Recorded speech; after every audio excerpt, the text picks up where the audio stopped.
Sure that all of our audio Is and Blur stuff is. Neon Earth Arcana? What's that? Blur. It should not be. It should be a first level magic user spell.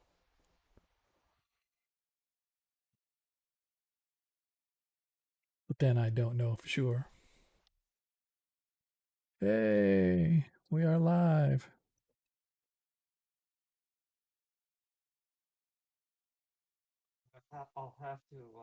I'll have to look at it because I'm going through the list right now and I don't see it.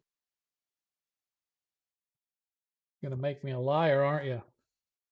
I'm gonna look Hold it up on. and it's not gonna be there, and I'm gonna be like, damn it. I thought it was in the I thought it was in the player's handbook. Yeah, that's what I'm looking. Let me look here. They're alphabetical order. I'm going through the B's. Hey, you're right. It's not in there. That's not What in the there. hell?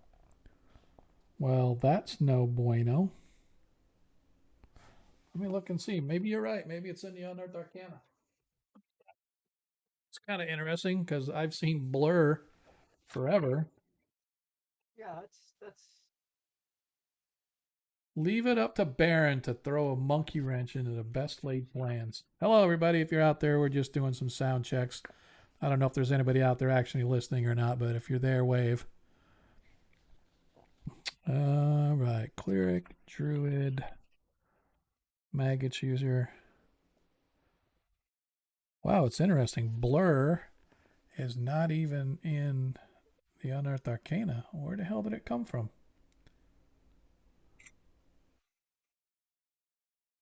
Oh, I Let's, think it's an illusion spell. is it? Yep. Illusionist?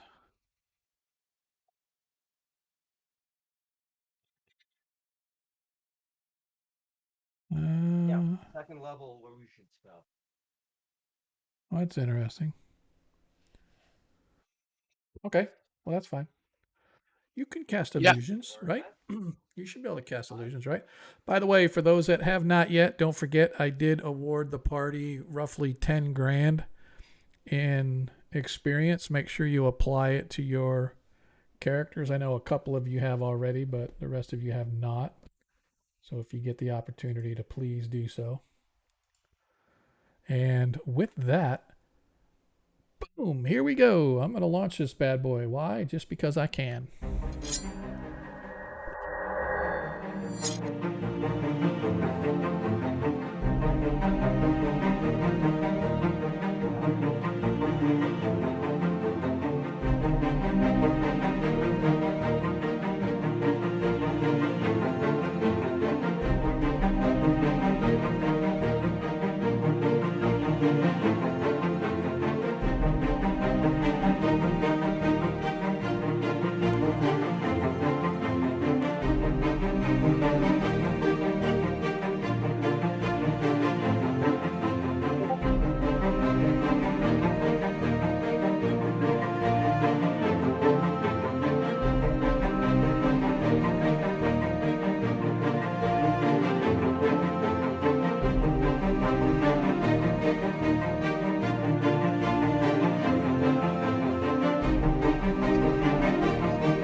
versus lycanthrope.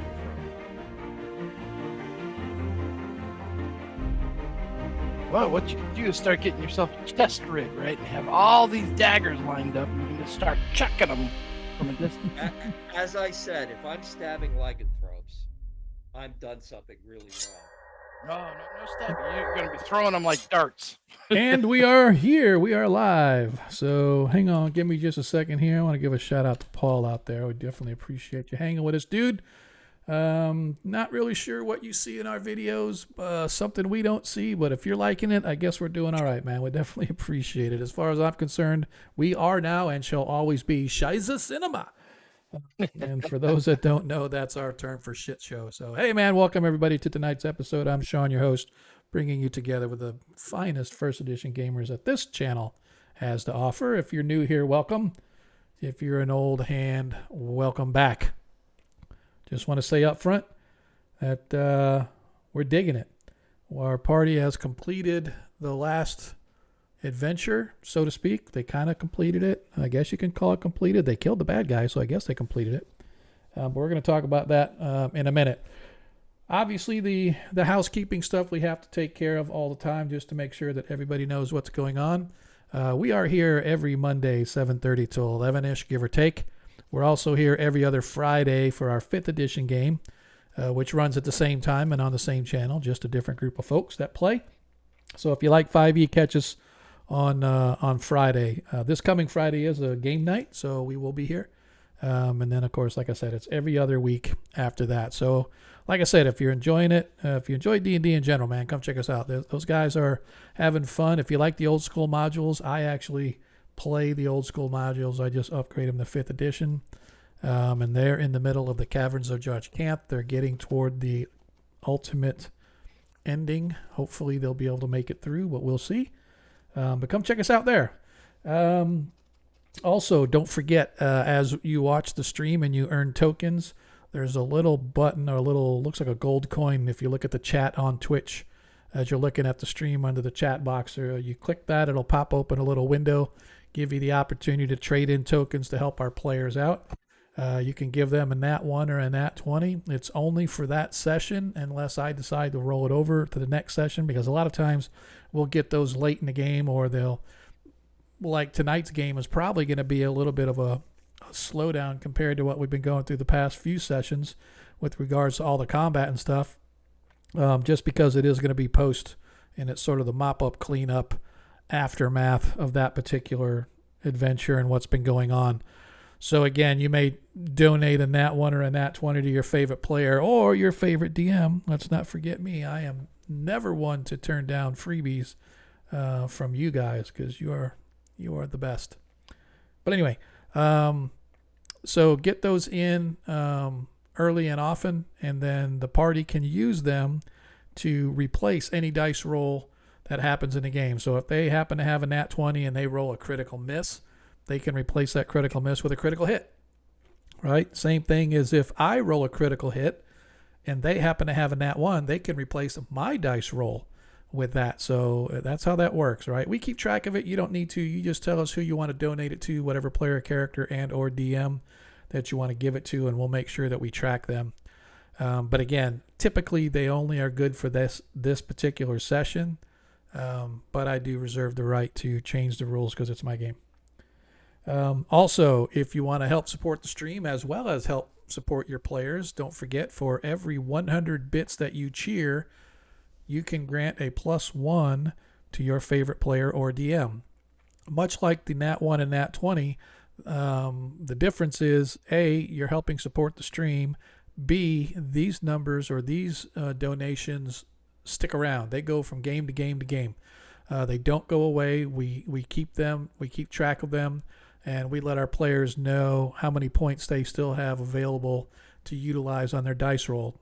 We do have some caveats, but that's on me to kind of track. But essentially, as of right now, players, I, as your humble DM, I have a +2 and a +5. Deglin, you have a pair of +5s and a +2. Baron, you have a pair of +5s and a +1. Reese has a +1 available. Ronnie Noblight has a +2 available. Varys has a +5 and a +3. And Zadkill, the point hoarder, has a trio of +5s and a +1. So those are the points that you have available to help adjust scores. Again, if you don't want to write them down, you just let me know if you have points, and I'll check for you, and I'll let you know whether or not you can. If you haven't followed us, please do so. Trying to get the numbers up. We are close to 300. It'd be kind of nice to hit that 300 mark. We've been sitting at the high 200s for a while now. And of course, obviously, if you want to really help Sports Stream, we will never turn down a subscription. But that's not why we do it here. But I will say every penny and every dime that you guys help donate into the stream goes right back into the stream in the form of hosting costs or a lot of the content that I get. Some of it I pilfer from online because it's free, but most of the time I will actually go out and purchase the stuff in order to present to you guys. So I don't mind paying out of pocket, but the fact that you guys are willing to help support us definitely is appreciated. We do have a tip jar as well. That's a great way to help donate to any stream, really, if they have a tip jar, because the tips go right to the content providers. There's no middleman with Twitch.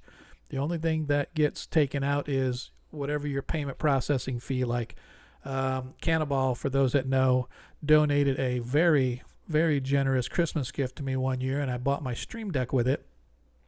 And every penny that he donated went to me, except for, I think, PayPal took out like a 2% fee or something like that. So instead of the 50% that gets taken by Twitch, it's a much lower cost. And like I said, it goes right to the content provider. So I encourage you, not even asking for us, any content that you like on Twitch, if you really like their content and they have a tip jar, I would donate that route as opposed to a subscription, unless you want to have the renewed thing, right? There's other stuff you guess you can get with subscriptions, but that tip is always nice.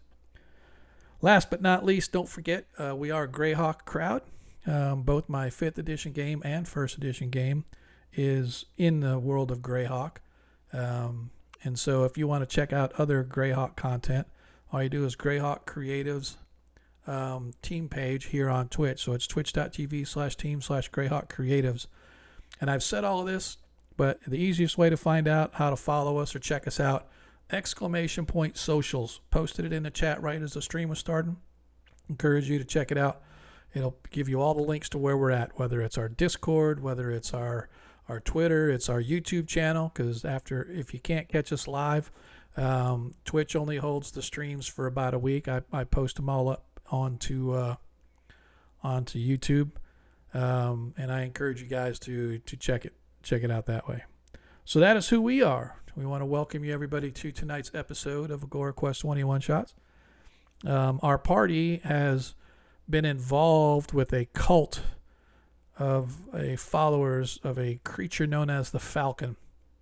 And the party came to discover that the Falcon was in fact a spirit Naga who was attempting to raise a small army to throw down the free city of Greyhawk, and through the use of terror tactics, scaring people with strange things going on in the night, attacking, kidnapping, killing folks if necessary.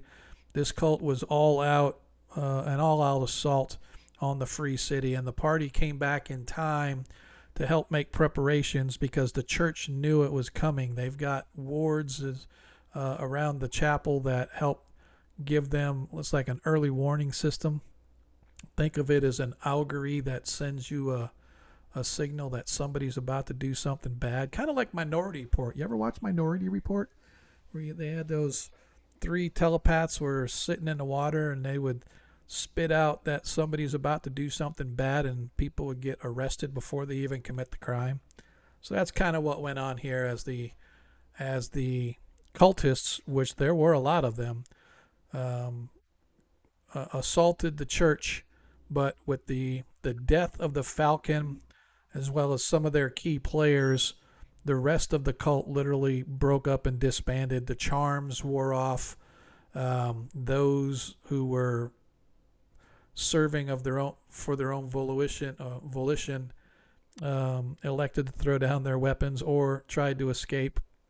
I won't say everybody was captured. There were some that did get away, but the big bads were taken down by the party. And so here we are in the aftermath. Who do we have? So as of right now, we're still missing Reese and Monkey. Not sure what's up with Reese. He does know we're playing tonight. I don't recall him saying that he wasn't going to be here.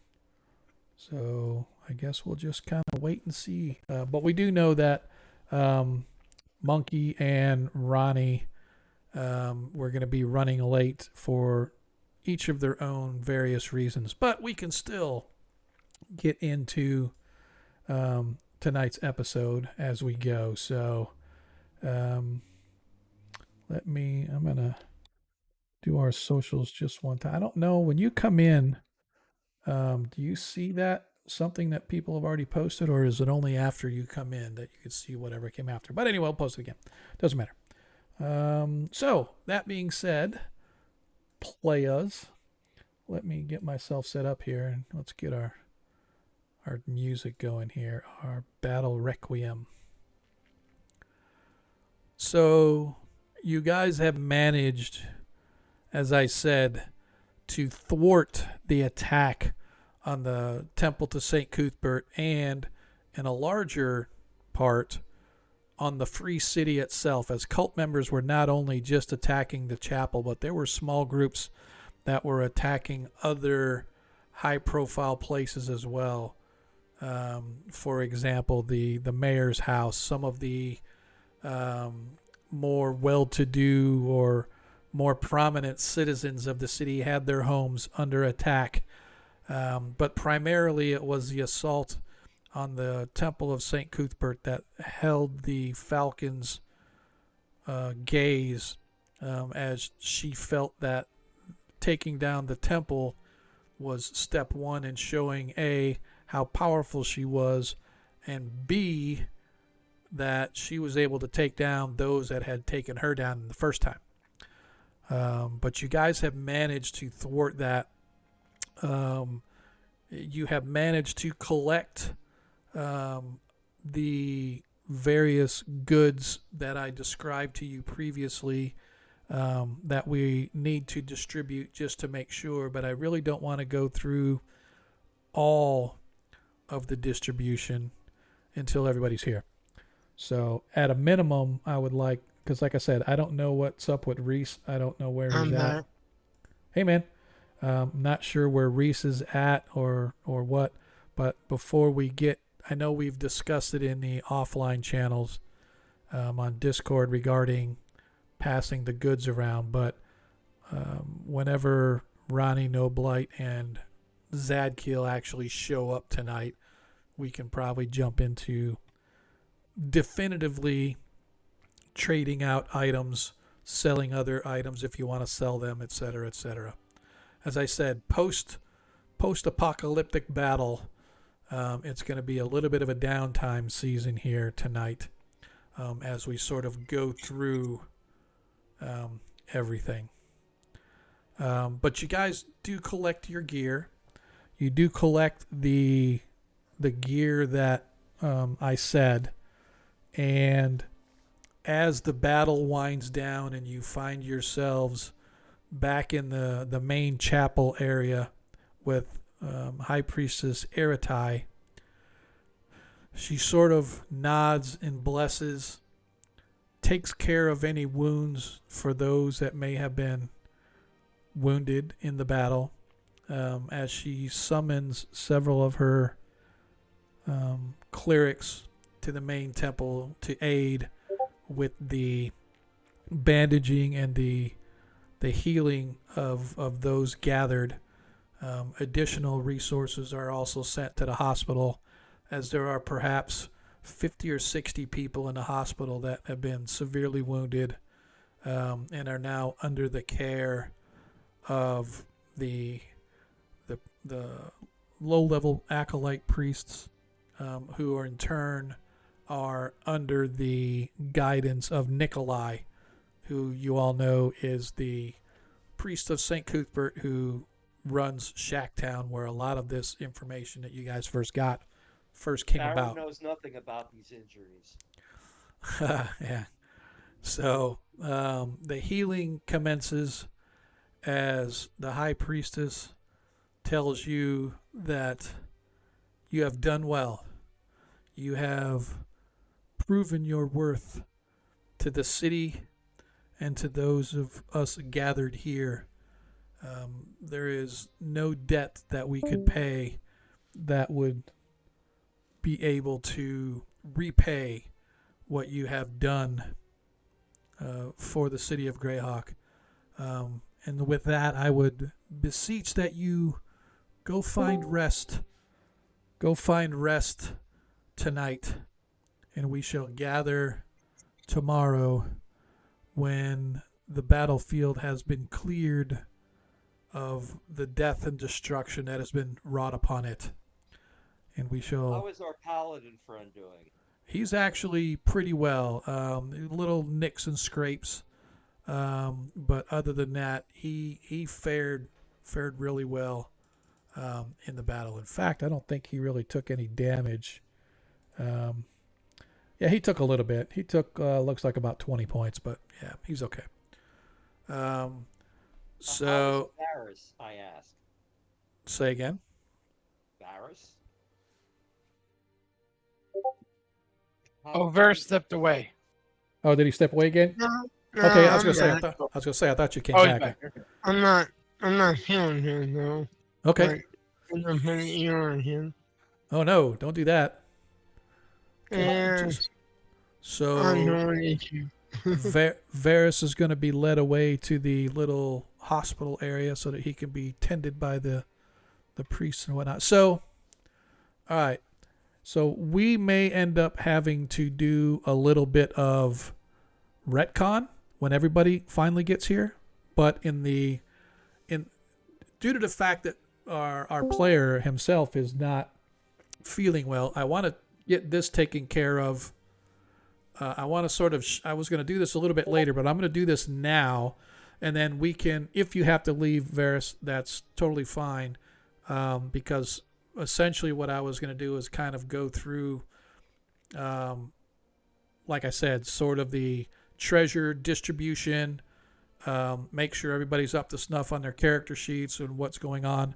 But I do want to sort of get into the story of what happens relatively shortly after the battle. So welcome, Monkey. Everybody welcome Zadkiel, hero of the Free City, Chevalier of the Knighthood of St. Cuthbert. Hello. So you guys disperse after the combat, leaving the cleanup to the City Watch as well as the City Guard, who arrived shortly after the killing blow was given to the Falcon, and the battle itself began to fall apart as the lower level followers as well as some of the upper level followers began to waver in their fortitude, and they were quickly overrun by the City Watch as well as yourselves and those that were there to guard the chapel initially, the city guards that the sort of the initial wave. They've staved off the initial wave. You guys managed to get completely healed before you go to bed, so anybody that has any hit points missing, everybody should be up to the max. How do you do that again? You just let me know and I'll have to go in and do it. So essentially you go into your you might be able to do it, I think. Not sure if the player characters have it in this system, but if you go to your details, you can see where it has current hit points. You just change it to whatever your max is, right? So okay, let me try that. So Back to combat. Yep, I'm back. That works. Yep. So you just have to go in there and set your max to whatever it's supposed to be. So 1065. Okay. yes, that's, you know what? That's totally okay by me. That's all right. If you think that's how many hit points you need to Of course, spend. has questions. Yep. First one is, did we find the body of the Falcon? Yes, yeah, you guys were killed right where it was. Oh, okay, good. Has anybody cut it up yet? Well, no, they didn't like cut it up, but essentially what they're doing is the church is taking the body because they want to make sure that it's not going to regenerate. But the other issue they have is they're going to try to do some auguries and some sensing and determining, did she have some sort of a fallback, like a phylactery somewhere that she could send her spirit back to and then be reborn in some way. So they took her body to make sure that's the whole reason that they originally didn't want her killed when they first did it. The magic users felt that it would be better to trap her just because of the fact that she could have the ability to be reincarnated, or if she had clones elsewhere that potentially could be activated. So they just wanted to make sure that none of that was going on. But they do have the body, and they are going to take care of that. Wonderful. Yeah. Cool. Baron was afraid that, that such a high-level magic user would be able to pull some sort of reincarnation trick. Right? Exactly. So as you guys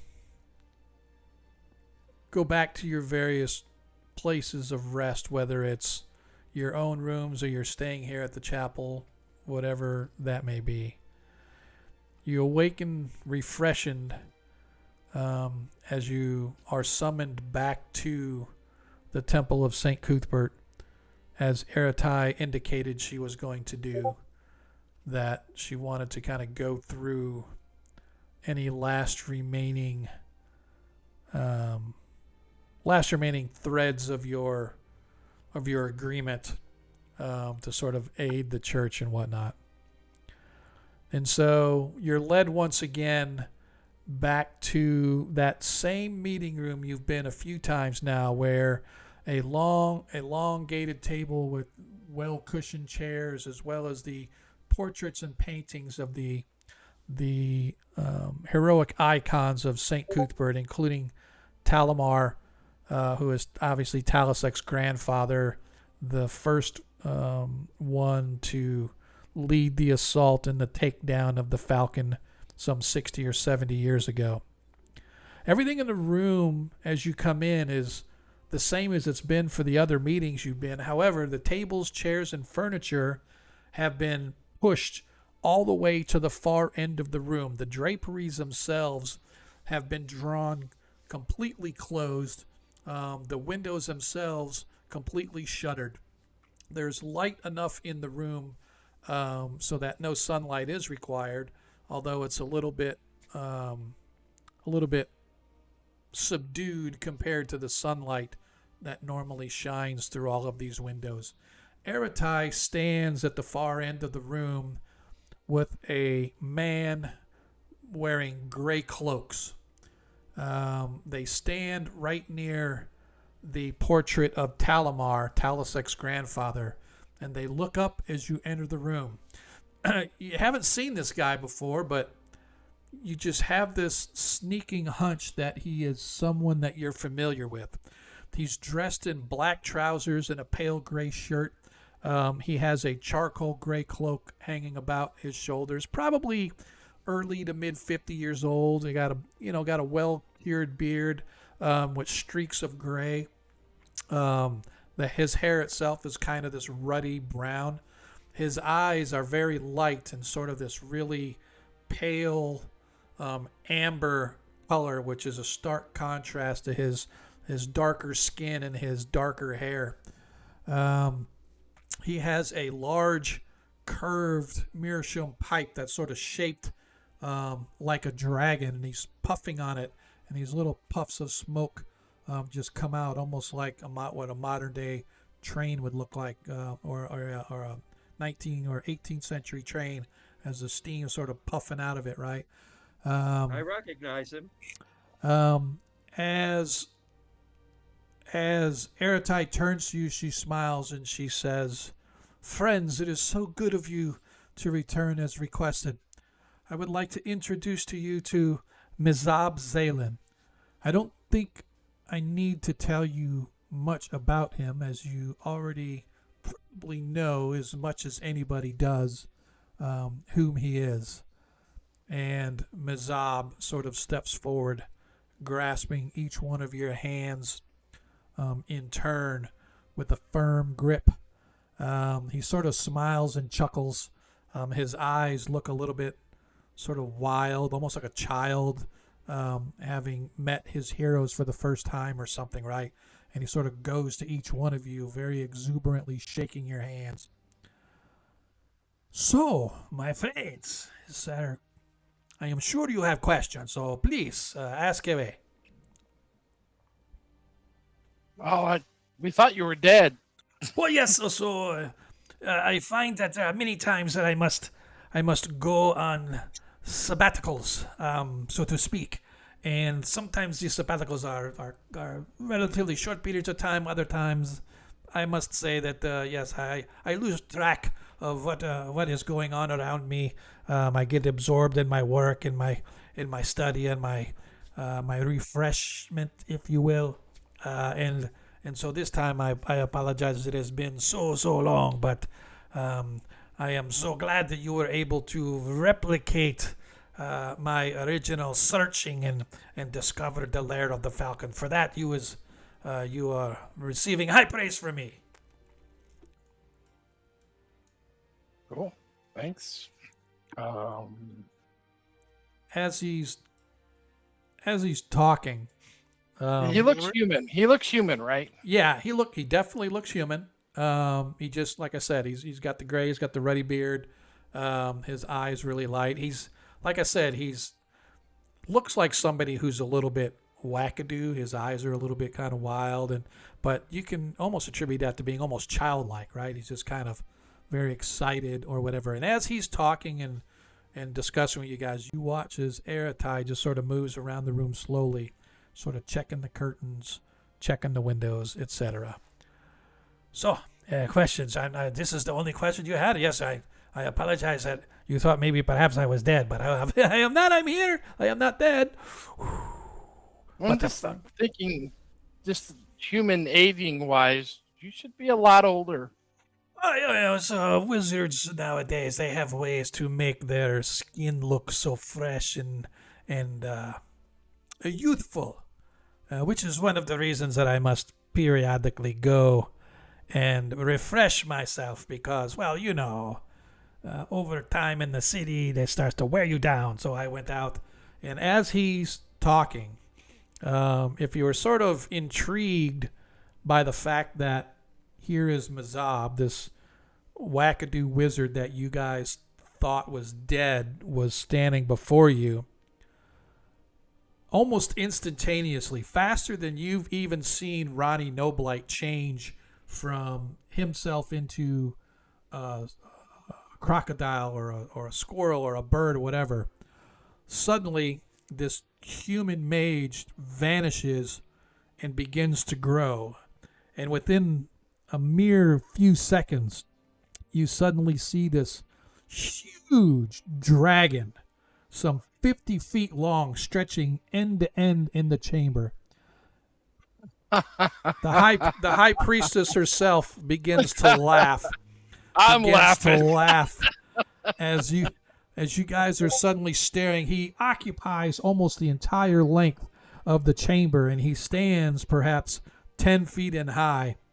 And as she's laughing and giggling, she says, Mizab is merely his alter ego for this fellow who we came to discover was an actual true Greyhawk dragon.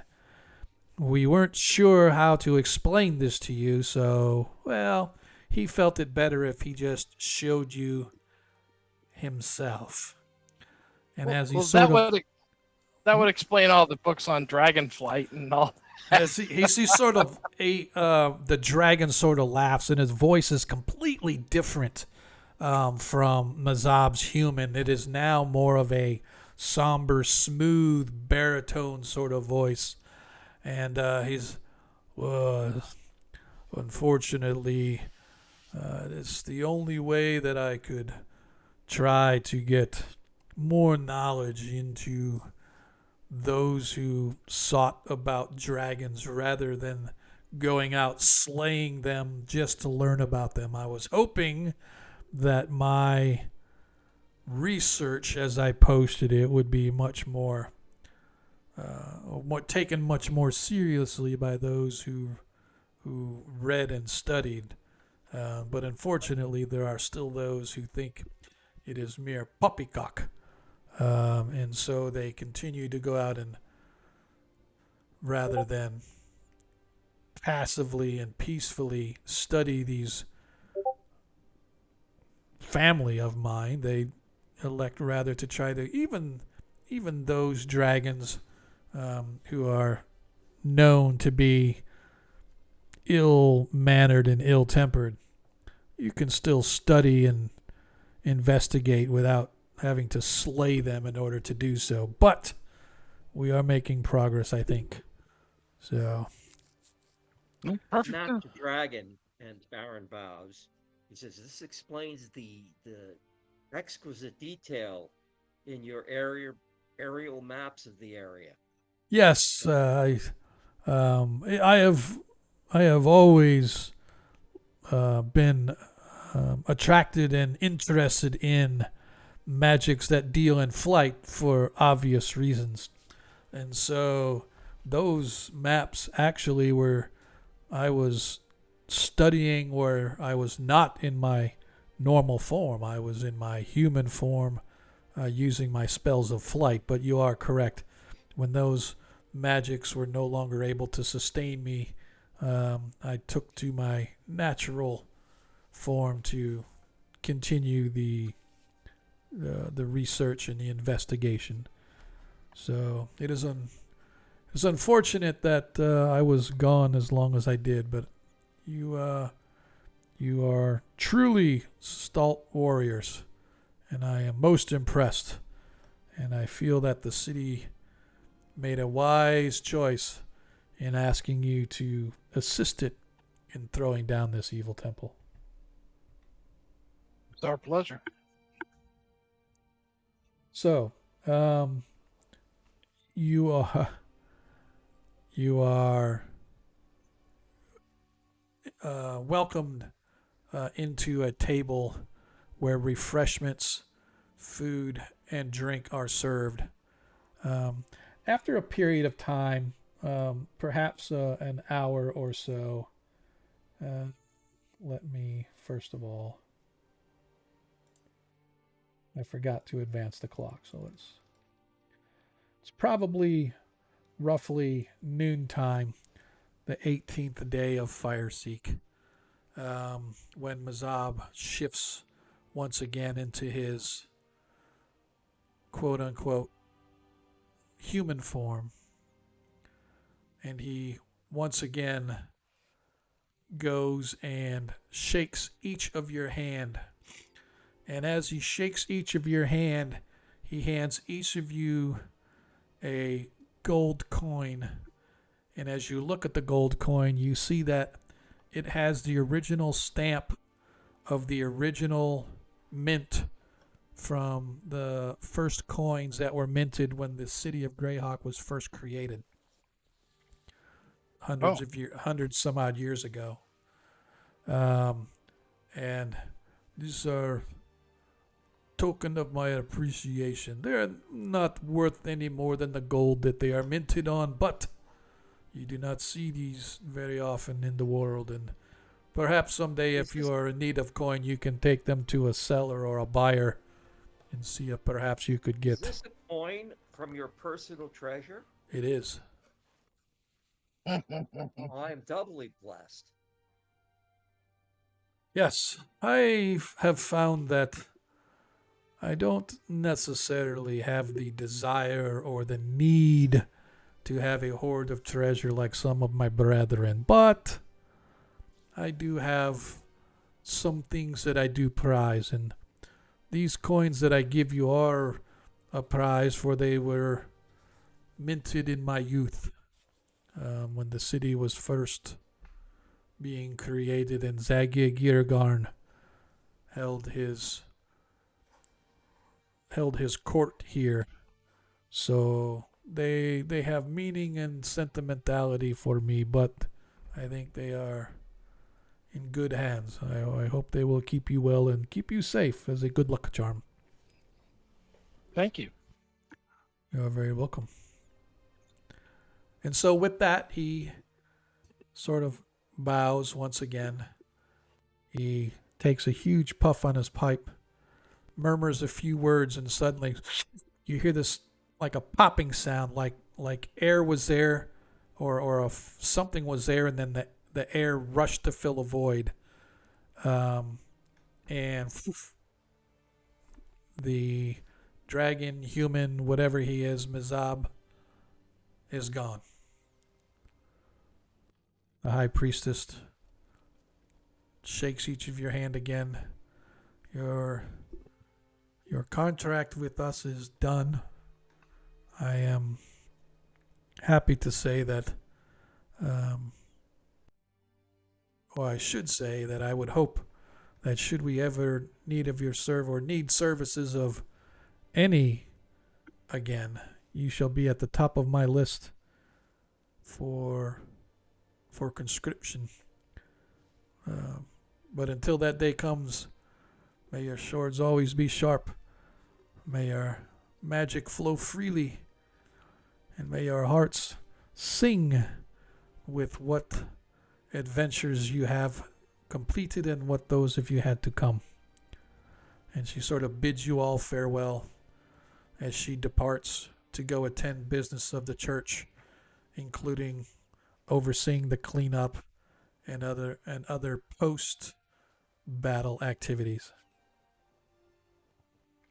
Anything that you guys want to do as you leave the church? Not really. I mean, the other thing I was kind of wondering is that there's a way to officially ally my new church in Diamond Lake with the Temple of St. Cuthbert as the allies or whatever like that, to make it like an official thing. Okay. All right. So let me, first of all, I'm going to get us out of here. Oops.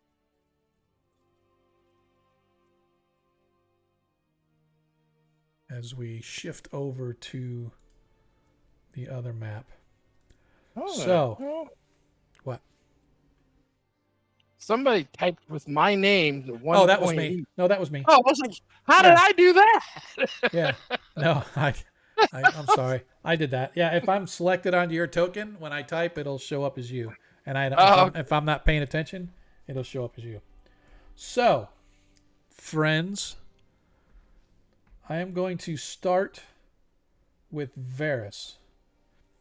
Again, as tonight is going to be a lot of downtime type of stuff, but I want to be able to go through it all. Sure. So the battle completed on the 18th day of Fireseek, common year 587. It has been a long time now that battle was completed. In fact, by the time we come back to our party, it is now the first day of Richfest, which is essentially... Oops, sorry. It will be the first day of Richfest. Make sure that it's set. Did it set? Nope, it didn't. Let's try this again. First day of Richfest. Set that bad boy. And what do we got? Hey, thanks for the follow, man. Appreciate it, Durgam. So, it is nearly 6 months since the battle to free the city of Greyhawk from the cult of the Falcon has taken place. And as we join our group once again back in the Free City. Although I only have the one token, and you're actually not at the chapel or at the temple. That's just where we are on the map. No big deal. However, as we wind our way back into the Free City itself, a lot has transpired since that time. During the Grow Fest, which was about a month after the event, as it's being called, you all were hailed as heroes and given medals of the city. There was much drinking and much rejoicing. There was much clamoring, and everybody in the city now, if not knowing you by face, knows you by deed, who the heroes were that aided the temple and aided the city in defeating the cult. Over a period of time of a few months, those families and those farmers and those individuals, those business owners who left the city in a panic for what was going on, have filtered their way back in. What originally started shortly within a few days of the battle, you could see that the markets themselves were a little more buoyant, with the people coming out of their homes, going to the market, and it's only grown since then. The river traffic never really slowed, but there wasn't much going on for that week or so period that the Falcon's cult was laying siege to the city, as ships were damaged, shops were damaged. As I said before, people were kidnapped and or killed into becoming members of the cult, as they were charmed by the cult clerics as well as the Falcon itself. But that's sort of in the past now. As I said, it's almost 6 months as we begin Rich Fest, which is in the fall, the early fall. It's sort of like, almost like harvest time is the time that it has come to be. And in that time, Varys, you have been introduced to an individual by the name of Pavel Electrian. Now, at first you thought he was There's just a name. What's that? I said there's a name. Yeah. Pavel Electrian. He is a human fellow. You met him up in the Garden and High districts, and you have come to find out that he is the one that runs all of the Garden Quarter, not so much the High Quarter, but the Garden Quarter operations for the guild. Oh, okay. Yeah. And he has asked you to be his number one assistant in running the operations, because he can no longer by himself run these day-to-day operations of about 30 different guild members that work in the upper half of the city. There's not a lot of robberies or things of that nature, but they are into more of the softer type of thievery type stuff, like, extortion, blackmail, Yeah. the occasional kidnapping. So he, with permission of the guild, has now promoted you to the number 2 in the guild for this particular area, if you'll have it. That does not mean that you can't leave the city and go about the occasional, but it does mean you do have obligations as a senior member of the guild, particularly somebody who is sort of running these operations. Mm-hmm. And so if you want the position, you can consider yourself in that position, which comes with a small apartment in the upper half of the city here, as well as a small stipend for living expenses and other such sundry things that you may need while you're working in the city. Yeah, sure. Okay. So you are now the number See how it 2. goes. So you are the number 2 in the garden quarter when it comes to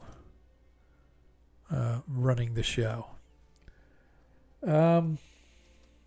Baron, Yes. you, sir, have been granted a lifetime membership to the Guild of Magi in the Free City of Greyhawk. Huh. 2 humbling experiences in one day. As a member of the guild, this also gives you free access when necessary to the entirety of the Free City of Greyhawk library. You don't have to pay the gold coins for services. The guild itself has their own members or hirelings, if you will, that do the lookup research that you would normally have to pay a librarian to help you with.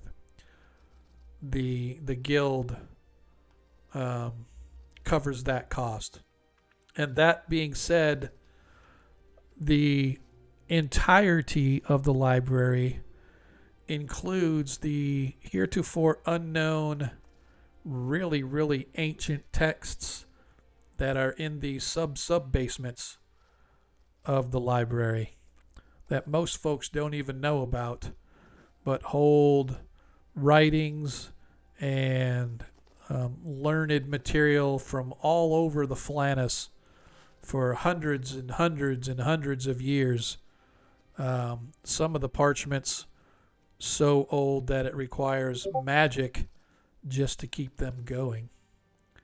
Okay. Otherwise, they would fall apart. So when you're doing your research, you now have access to a lot of these additional resources that you may not have heretofore, or you might not have known about, but now you do. I, as a player, have a question about my character sheet. Okay. Is there a place where I can list all my spells in a spell book?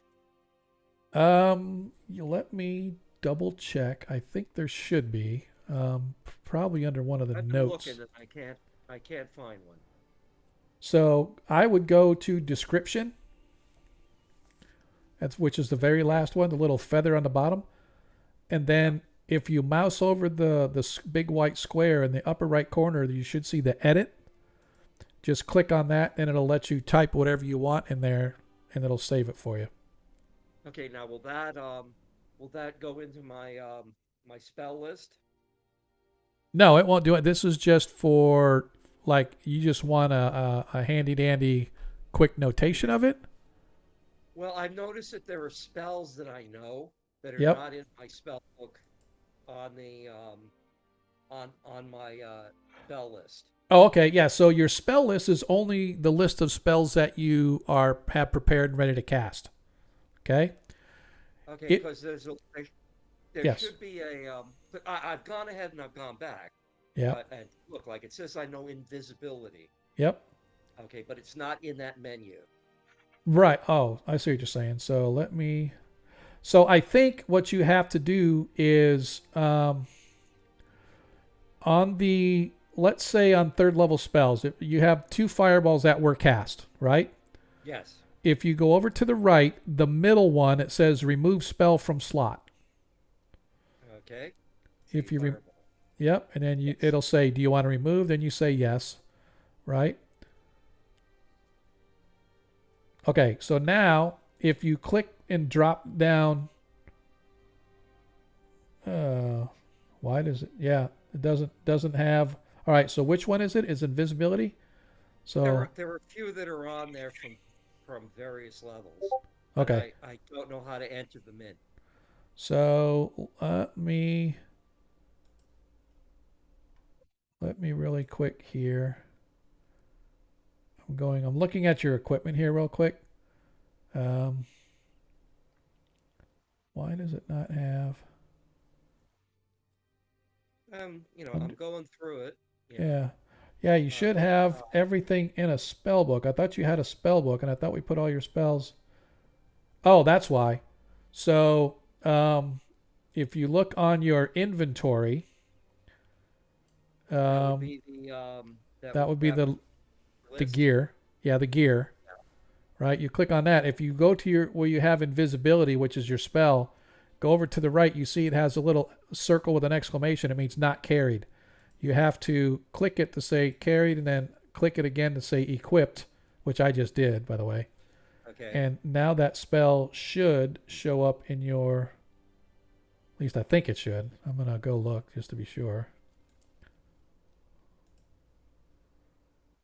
Nope, still doesn't show. Why does... Not there.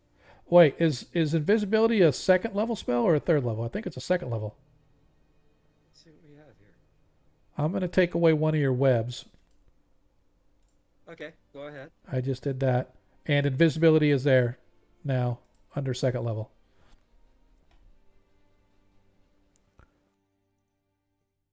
So, okay, so I can go ahead. Oh, okay. yeah. So the way that you replace, yeah. Run through it. Yeah, the way that you replace your spells is you click that little eraser looking icon in the middle, which I want to show. I don't know if I can. Yeah, that part I've been able to figure out. Yeah. Okay, it's just that I don't remember seeing invisibility available to me. Yeah, it might have been on your inventory because it said not carried. It's like, oh, you don't have that spell with you, so it's not going to be able to be added to your list. So I just quote unquote equipped the spell in your inventory. So. Okay, so if I equip those spells, they will go into the spell book that is listed here. Yeah, you should be able to then select it and put it. Oh, good. That's great. Yep. Thank you. So. Yep, and if that doesn't work, then we'll figure out what else is wrong. But yeah, so that's how it usually works like that. So, okay. Mm-hmm. So, over that period of time, you full-fledged mage managed to begin any research that you want because now you have access at about less than half the cost. Let's say half the cost, the normal cost of research. You now have the availability of the facilities of the Magi Guild,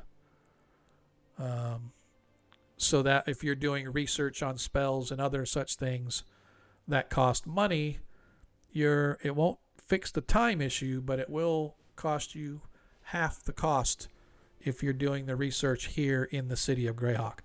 Obviously, if you're somewhere else, it would be the normal cost for research and whatnot, but you managed to gain that.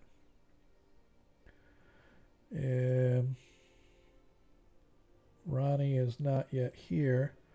Deglin. Yes.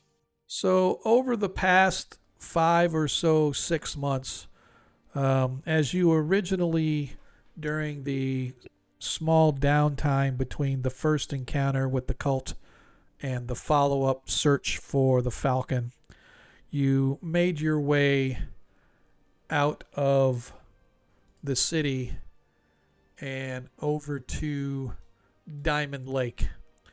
Diamond Lake being a mining community. As you leave the city and you take the high trail up into the Cairn Hills, Diamond Lake it actually used to be a rather, it was almost like going to Vail or Aspen in Colorado. Although anybody used to go there because the lake itself was pristine. There was a lot of great boating activity, a lot of great beach stuff there. The weather was always great during the summer. Over a period of time, however, as the hey quarterback. Hey, what is going on? Yes, by the way, Doc, that is the map from Malden. So, yep, Dennis and I go way back, and I told him I was stealing his map, and he's like, okay. But anyway, so Be right back. Give me 5 minutes. I'll be right back. okay. So Diamond Lake used to be a vacation spot, if you will, or a relaxation spot for a lot of the well-to-do in the area. However, because of the mines and the smelting and the dumping into the water, Diamond Lake is now more or less a mining community. And so Jaskar, being in tune with those of rocks and mountains and whatnot, you felt that it would be a great place for you to build your chapel. And build your chapel, you did a nice little structure that over the past 6 months has actually begun to grow.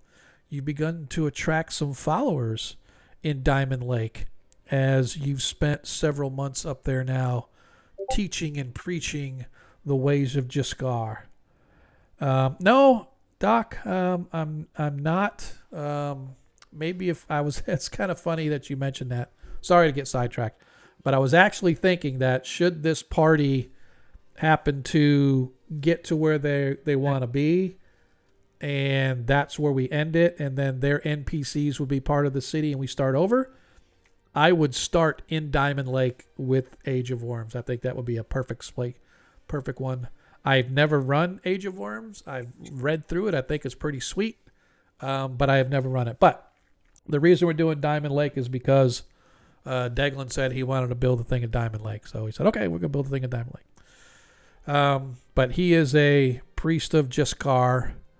And so, as I said, you've spent the last several months, for the most part, spending most of your time in this region, although a few trips now and then back to the Free City for various reasons.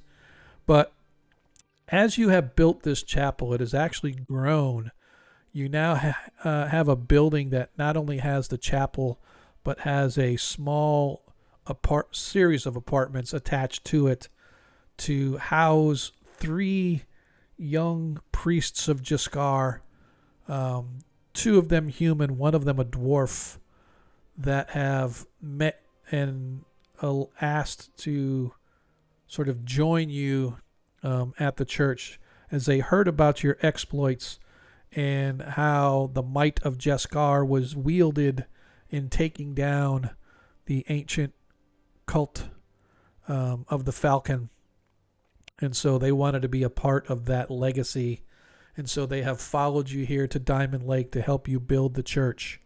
And over the past 5 months, you've actually gathered 55 followers in addition to the 3 young priests who are aiding you in maintaining the chapel and going about the various duties of the chapel.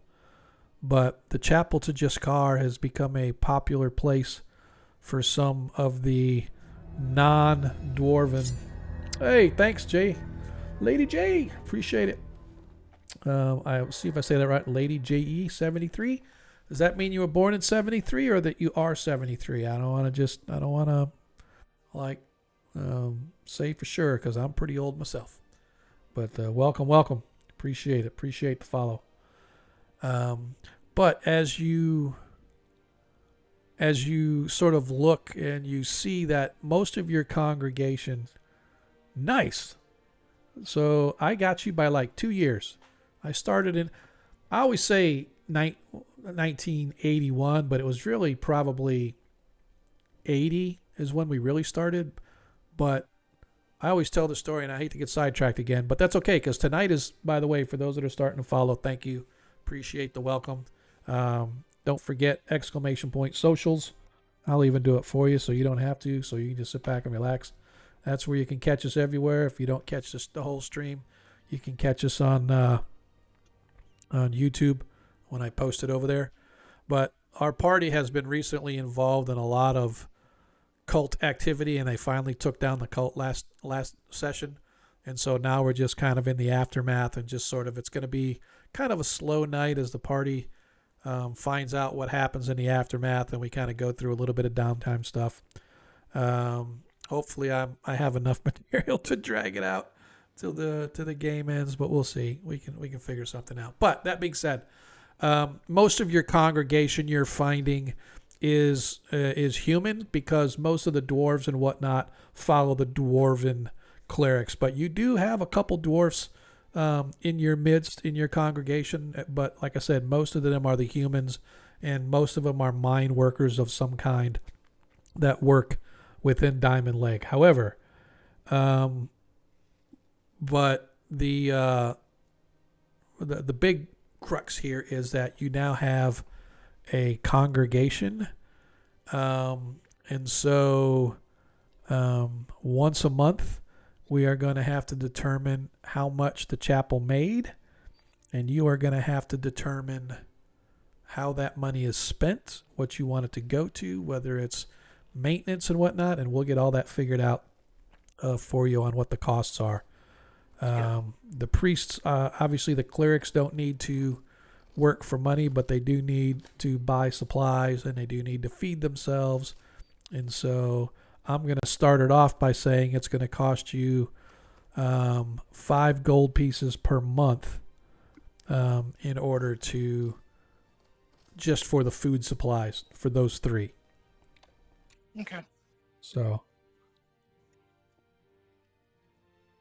anyway, I'll probably give them more, because I would rather them be very happy with what's going on. yeah, that's a true story. But like I said, we will work out the details on how much that's going to cost. But as of right now, you've got, like I said, you got the 3 followers that are helping you at the Temple of Jaskar. If you want to name it something else, you can, like maybe name it after a nickname Jaskar has, like Lord of the Rocks or the Rockheads or something like that. You can call it the Rockhead Chapel or something like that. But we'll come up with something. I'll Yep. think of something off the line. Yep, and it's going to be on you to keep track every month on the checking of the, like, did we make money? Did we lose money? You know, how much we got? What are we going to do as far as investing that money or whatever the case may be? Right. So, I did want to, because it's been 6 months, right? We did a thing back in Joff. I forget how to Yes. pronounce that word. yep, it's Jeff. And I had a shares in their mining op. Yep. And it said to re-roll it every 3 months, so it's been that Yep. would be 2 rolls. Yep. So we can do that. I don't even remember what we said the rolls were going to be. I've got probably. I was looking at my character and it doesn't say know. there. I know. I'm gonna have to go look and see. All right, we got the veggie pygmy. See, I have a OneNote doc that I've got every single session on, and let me see if I can. Nope. Session 80 is when we finished off the Barrier Peaks. Session 81, I think, was when we discussed all the stuff with the king. And session 82, we were right in Greyhawk. So I don't have notes, but we'll have to figure that out too. So we'll determine.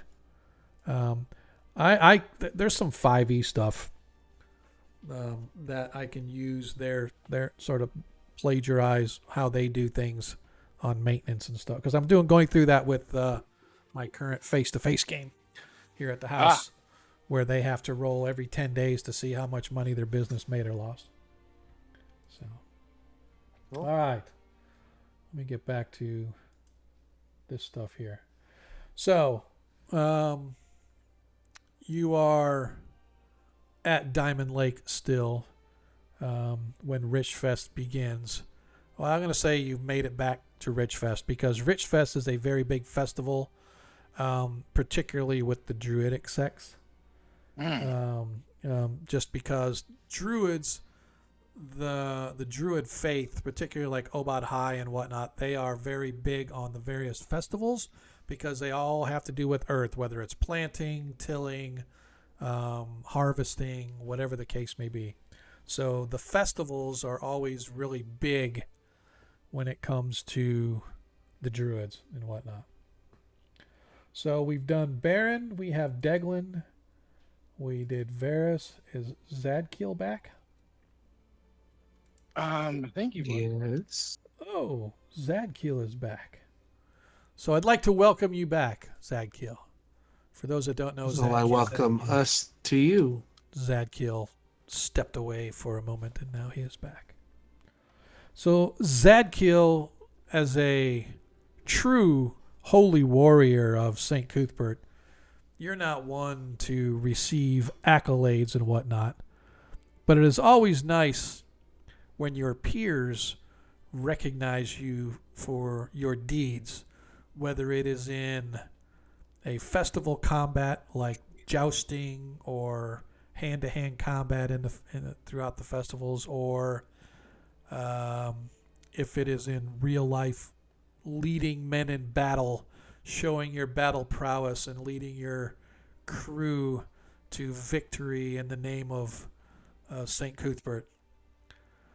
You, in a silent, private ceremony, gathered with High Priestess Eratai, Talasek Thraden, and a dozen other knights of St. Cuthbert who returned to the city over the past few months to pay homage to the stout, brave warrior who put on the mantle of St. Cuthbert and beat back the evil demon known as the Falcon.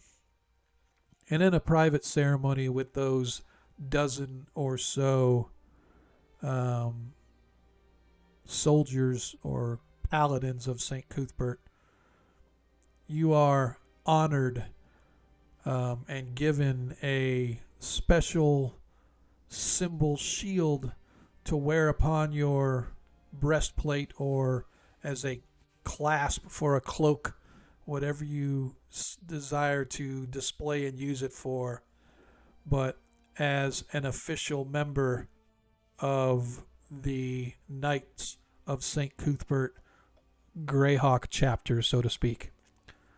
And so you now make number 12 as the eldest of them has announced his retirement, because there can never be more than 12. There can never be less than 12.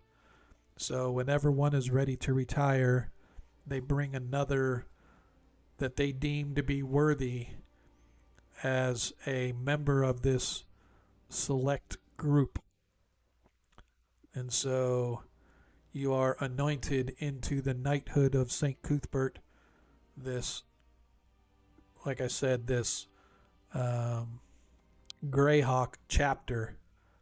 And so your sword is now pledged to defending the free city whenever needs be, for representing this church, this specific church, not just St. Cuthbert in general, but your deeds and actions will now reflect directly upon the Church of St. Cuthbert here in the free city of Greyhawk. And so with that, it bears a bit of responsibility, because that shield is known throughout the lands. Other dignitaries, other kings, other dukes and earls know the symbol that you now bear upon the front of your armor. And so just by showing up and presenting it, you can almost guarantee audience with most any of the royalty in the surrounding lands. And so hopefully you accept the honor. If not, they're going to have to kill you, because nobody's supposed to know who they are. Oh man! Sort of Or where's my rogue at? Can you take out 11 guys so I can become powerful? Ritual sacrifice. Here we go. But Well, don't tell me that you're going to take them out. I mean, if you pay me enough, I have poison. I got friends in the Assassin's Guild now. Yeah, yeah.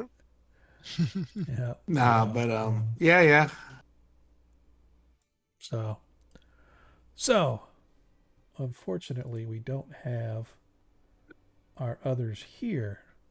I kind of accept the honor, and I go, and I'll take that keep right over there. You see that one right over the hill? No, No, however, just you kidding. do have an apartment within the chapel itself. If you wish to, like Talisic stays, he has an actual small Oh, you mean apartment. like a dormitory? Yeah, it's like a dorm room, although it's a single man dorm room. It's like Little Talisic. parties. Yeah, like Talisic stays in. Even though he has his own apartment, he has a room here. With that, you have access, of course, to the armory of the chapel so that you can store your gear and whatnot down there until such a time as you need it. Your horse has a stables for it, which it will be cared for by the best of the acolytes that maintain the horses, unless you wish to hire your own horse boy to stay in the stables to tend to your horse. Yeah, I just let him stay in the stables. He hasn't really been. I haven't been able to use him as useful yet. Yep. But I say yet. Yep. So. But maybe allow him to get trained or something. Yep. Maybe can horses be trained to like level 20 or something? No. Yeah, no. Oh. We could, but yeah, no. Horse boy. Yep. My game, my rules. I really wish Ronnie. I think Ronnie is on his phone, so he's probably listening. Well, he was. Now he's no longer on. I think he was on his. I just saw he was lit up a little bit ago, where he was on his phone. But unfortunately, he is not. So, Reese, he's on his way. He says. Okay. No, that's Ronnie. Ronnie's on his way. Sorry. Yep. Sorry. So Reese, I don't know where he is at. I don't recall him saying he was going to miss. Maybe he just got bored with us, what we were doing. I'm not sure. But Reese is a cleric of St. Cuthbert, I believe. Yes. Yep.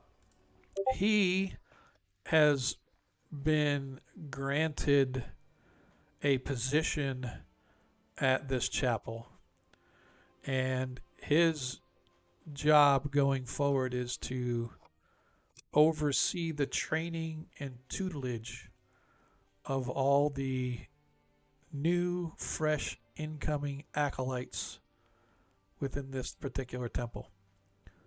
So it is going to be his responsibility to manage those lower level priests that are teaching. Like usually a third or fourth level cleric will teach the first years and whatnot. And so Reese is sort of like the dean of the freshman college, I guess, for lack of a better term. Mm-hmm. So he will be dealing between the church and the colleges themselves. But it is going to be his responsibility. That is what he has been granted as far as a position of station for someone who aided the Free City in taking down the Falcon. So until Ronnie gets here, one of the things that we need to do, that I want to do, is we need to now, let's talk about the items that everybody is getting. So let us start. So I gave you guys a list of treasure items, and let me grab the treasure here real quick because I want the folks out in the channel. I am going to copy this, copy text, and I'm going to post this in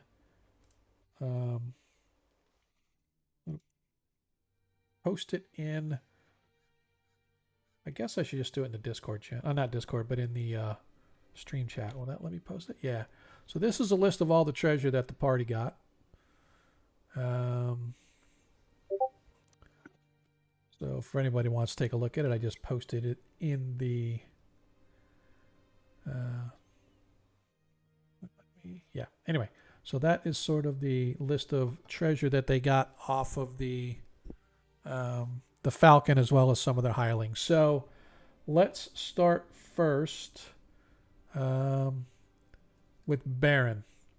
So I want to pull up Baron's character sheet here so everybody can see how awesome he is. So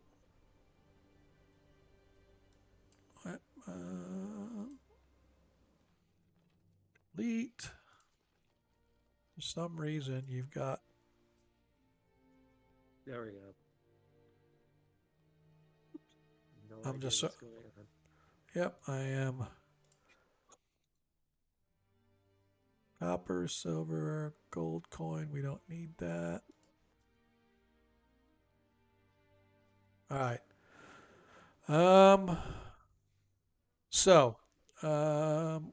We need to add a spell book to your. I did. Is there? Oh, I see backpack. I didn't see. Okay, there's backpack.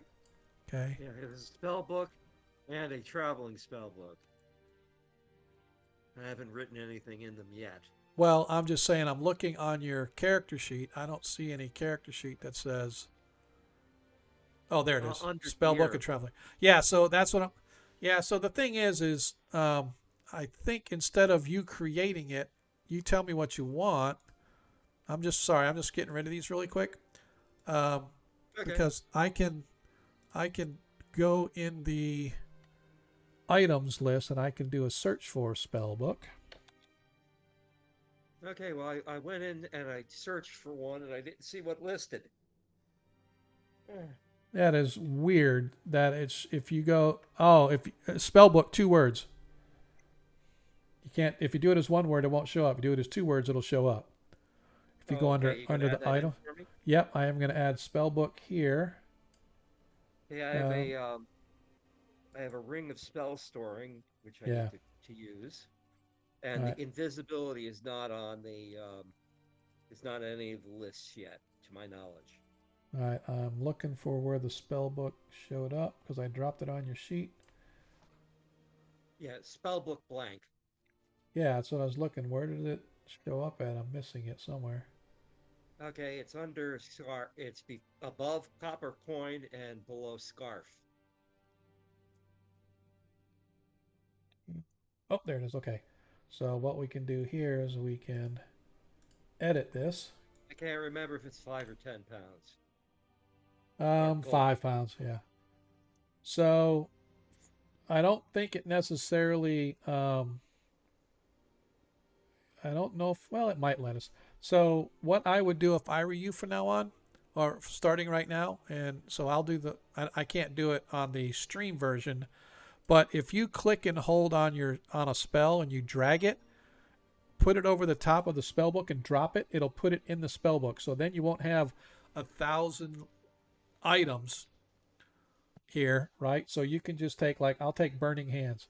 Take Burning Hands. I'm going to bring it and I'm going to, come on. And I'm going to drop it on your spell book. Now Burning Hands goes away, but if I go to spell book and click spell book, you see Burning Hands is now inside the spell book. So okay, I'm looking inside the spell book and I do not see Burning Hands. You just have to click on the spell book, and now Burning Hands and Enlarge are both in there. Okay, I have flicked on the spell book, and it says spell book, and there's nothing in the little white box below it. You might have to refresh your page because I'm dragging all your spells into it now. So if you look on the stream, you'll see all the spells are suddenly showing up in your spell book. Okay, let me go refresh the page.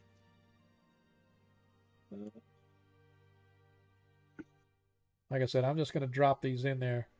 And this is what tonight's game was going to be a lot of, so I apologize for those that are going to Yeah, show up looking for... Well, actually, this is a good tutorial for Yeah. those that are looking for how to use Foundry Yeah. and how to, we can discover things together. Yep. So, like I said, all I'm doing is I'm clicking on the spell, I'm dragging them, and I'm putting them in your spell book. Okay, I'm waiting for the modules to load. Yeah. Sometimes, I don't know what it is. Like, sometimes Forge will load, like, super quick, and other times it'll be, like, real slow. Did I hear Ronnie Noblight pop his face in? You did. I'm in. Hey, man, how did your, It takes a while to load. how'd your meeting go? It went well. We stuffed envelopes for our big rifle and shotgun raffle and ate Nice. chow. I like it. So what we're doing tonight is a lot of downtime type stuff. Toward the end of the session, I do intend to have a little more traditional. Let's get the game going here. But right now we're just sort of. I'm getting Baron's character sheet set up here with his. What did I do with it? Oh, there it is. All right, so I think I got all your spells in there. And if you look on the stream version, you can As soon as it loads. Yeah. So, anyway, while Baron is trying to get his bearings, now that we have Ronnie Noblight here, Ronnie Noblight, if you weren't listening earlier, 6 months have transpired since what the city is calling the event, the assault of the cult of the Falcon upon the free city of Greyhawk, as well as its targeted assault on the Temple of St. Cuthbert, of which you guys were primarily involved. This small party of individuals known as the Saviors of Greyhawk have each in turn been vaunted and praised and cheered at every festival, at every party, every event that you guys may have been invited to over the past several months. You guys are still the talk of the town, although it has begun to die down. After a few months it began to die down, and nowadays it's more along the lines of people still thanking you, but it's not quite the accolades that you guys once got. You all received medals from the city. You all have gone about your basic way. However, one of the things that has transpired since the quote-unquote event is that you guys have sort of met folks that you may not have met otherwise. If you look in Discord, Ronnie, I managed to drop a document to you that if you have not already seen, you might be interested in, but it is essentially a who's who guide to what's what of the druids in the world of Greyhawk. And in particular, I want to draw your attention to a group of druids whose responsibility extends to the free city as well as some of the surrounding land. In fact, you have been enlisted into the Order of the Emerald Sphere. Now, the Order of the Emerald Sphere holds sway over a lot of territory. The Archdruid, a man by the name of Lacoon, the son of Earth and Sky, he is the overarching Archdruid of the Order of the Emerald Sphere. He, in turn, has a trio of initiates of the 8th Circle, meaning they're 10th level druids. Initiates of the 8th Circle are 10th level. So this Archdruid Lacoon and these 3 initiates are the quote unquote leaders. Hey, thanks for the follow, man. Appreciate it. They are the ones that sort of dictate and run this region. Now, this region is rather extensive, including the country of Selene, the county, duchy, and principality of Ulek, the Ulek states, the region of Divers, the Grand March, Hardby, which is a city to your south, the entirety of the Pomarge and the Wild Coast, as well as Valuna and Verbabunk. And last but not least, the domain of Greyhawk itself. So the free city and the domain surrounding the free city is all part of the territory, if you will, of the Order of the Emerald Sphere. And with that being said, you were visited by one of the initiates who answers to the Archdruid of the Order of the Emerald Sphere. A druid by the name of Jeru Ashstaff. Now, Jeru Ashstaff hails from a region known as Hamlet. And he is, as I said, one of the initiates of the Eighth Circle, who reports to the Archdruid Lacoon, known as the Son of Earth and Sky. And they have asked that you assume the mantle of stewardship of the Greyhawk domain, including the care and upkeep of the circle of stones that sits just to the eastern edge of the free city as well. What say you, good sir? Are you willing to accept this mantle of responsibility? And well, DM, if I accept that, does it mean that I'm going to have to stop adventuring with the party? It does not. It does not stop you from moving and traveling. However, should you move and travel, you will have to A, let your higher ups know where you're going, and B, ensure that there are those remaining who can resume the duties of caretaking and stewardship. So, Delegation. yes, you have to delegate your authority to some other druid that might be working for you, as you are a 9th level druid. There are druids in this area that would then now report to you. I'm 11th level, DM. Well, you're 11th level? I'm 11th and 50 away from 12th. No, you're not. Are you really? I am. I did not think you were 11th.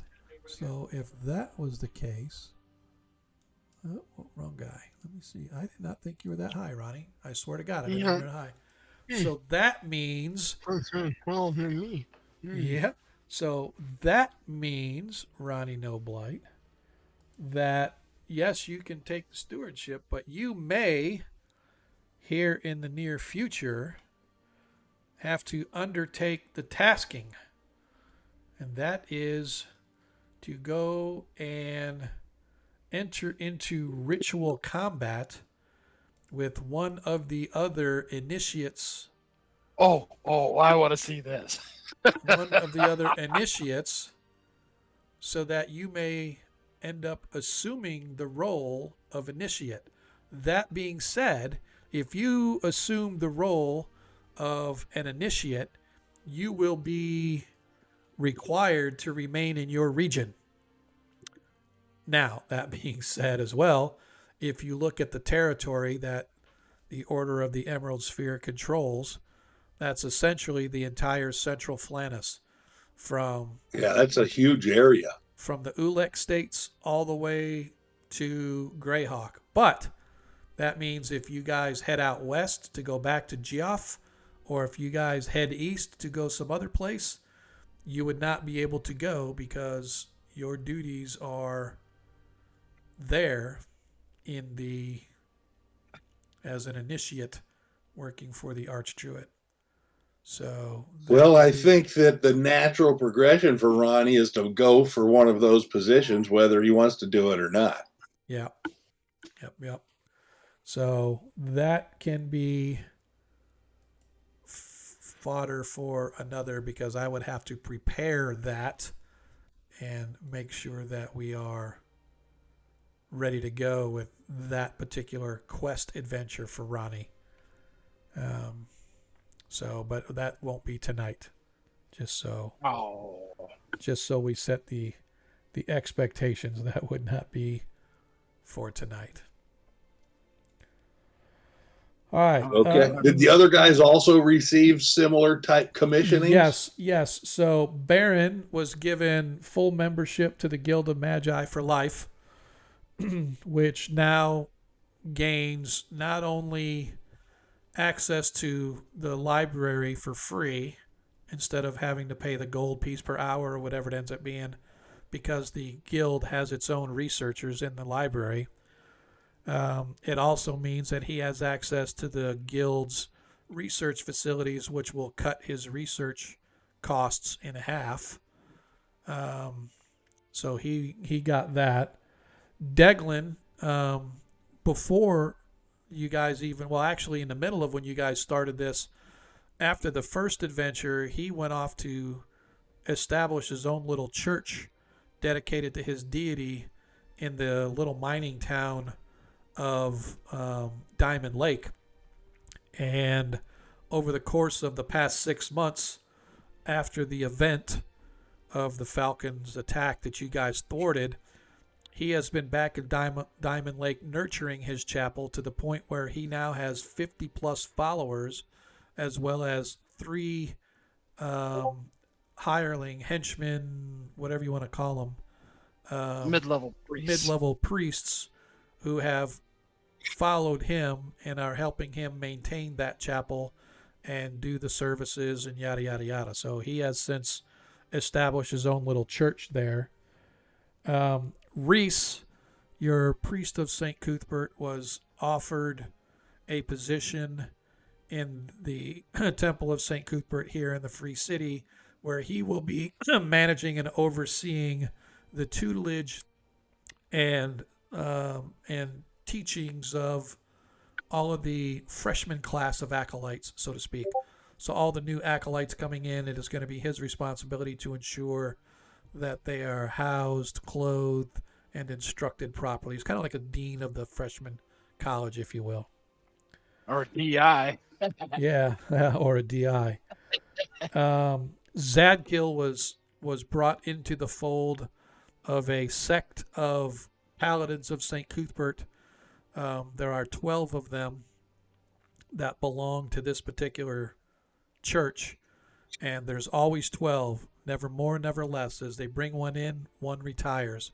So because one of the paladins of St. Cuthbert of this region was retiring, Zadkiel was brought in to take on that role. And so that is what he is going to be doing. This is, again, you guys, I'm assuming you guys all accepted.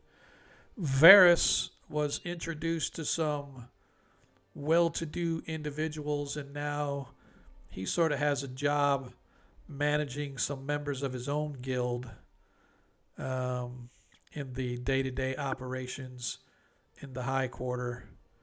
But that's a little bit on the sly side, that not a lot of people know about that. In fact, unless Varys tells you guys, you can assume that the party doesn't know that he's actually a full-fledged member of the guild in the Free City of Greyhawk. And not only that, but he's sort of like the number 2 guy in his section. And so that was pretty much the extent of what everybody was granted and offered, should they want to take it. But it's a lot of it is just as a reward to honor each of you for your part in what happened in the city with the event and how you guys managed to thwart that event. so to speak. So. All right. Thanks for the recap. I'm sure everybody had to listen to it a second time. So thanks for your patience, people. No worries at all. No worries at all. Hey, thanks, lady. We'll see you next time. So the as we were going through the other sort of downtime business that we need to kind of cover is the items. So I want to make sure that all right, so we did so Baron, I got your spell stuff. So what item were you taking? Just remember, just because you're getting an item doesn't mean you have to give one up. Like you have that +1 dagger, +4 versus lycanthropes.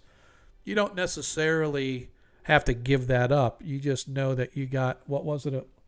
It's a +3/+3 dagger. Yeah, it's just +3.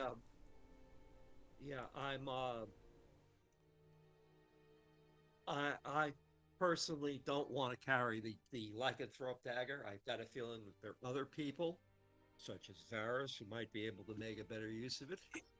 Okay. So Just guessing. Yep. Is anybody else besides Varus? Varus, do you even want the dagger, or do you guys just want to try to sell it, or do you want to just put it in your inventory? We can put it in the inventory unless, Okay. Paladin or somebody wants it. I got plenty of daggers. I'm not sure if I can use a dagger, and I know I'm limited to the amount of magic items I can have. Yeah. Well, so unless there's any, unless you And I'll don't, take it as a last resort. well, I'm just saying, do you not want it then, Varus? I know you have plenty of daggers, but do you not want it? So I could just. Yeah, it can be like we can put it away because it's kind of a specialty item. Yep. For a specific type of opponent. Yeah. Although by the time we take it out, we all have like super weapons Yeah. and stuff now. So I don't know if we even really need it. Who has the bag of holding? Deglin, are you carrying that? Yeah. All right, so I'm gonna drop it to you, Deglin, and you can Okay. just drop it in the. So I just dropped it on your sheet. I just need you to go ahead and.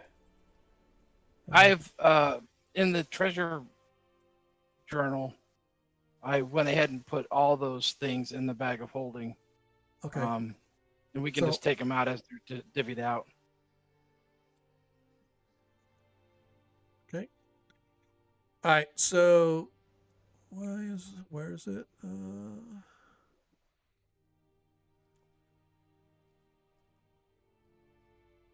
Okay, so that's everything in there. Oh, I see. It's at the top. Duh. Okay, so I put it on your character sheet. So just Okay. go ahead and drag it from your character sheet into the bag of holding. And then Baron, I am dragging. It was a +3 dagger, right? Yeah, +3/+3. I've already added it into my stuff.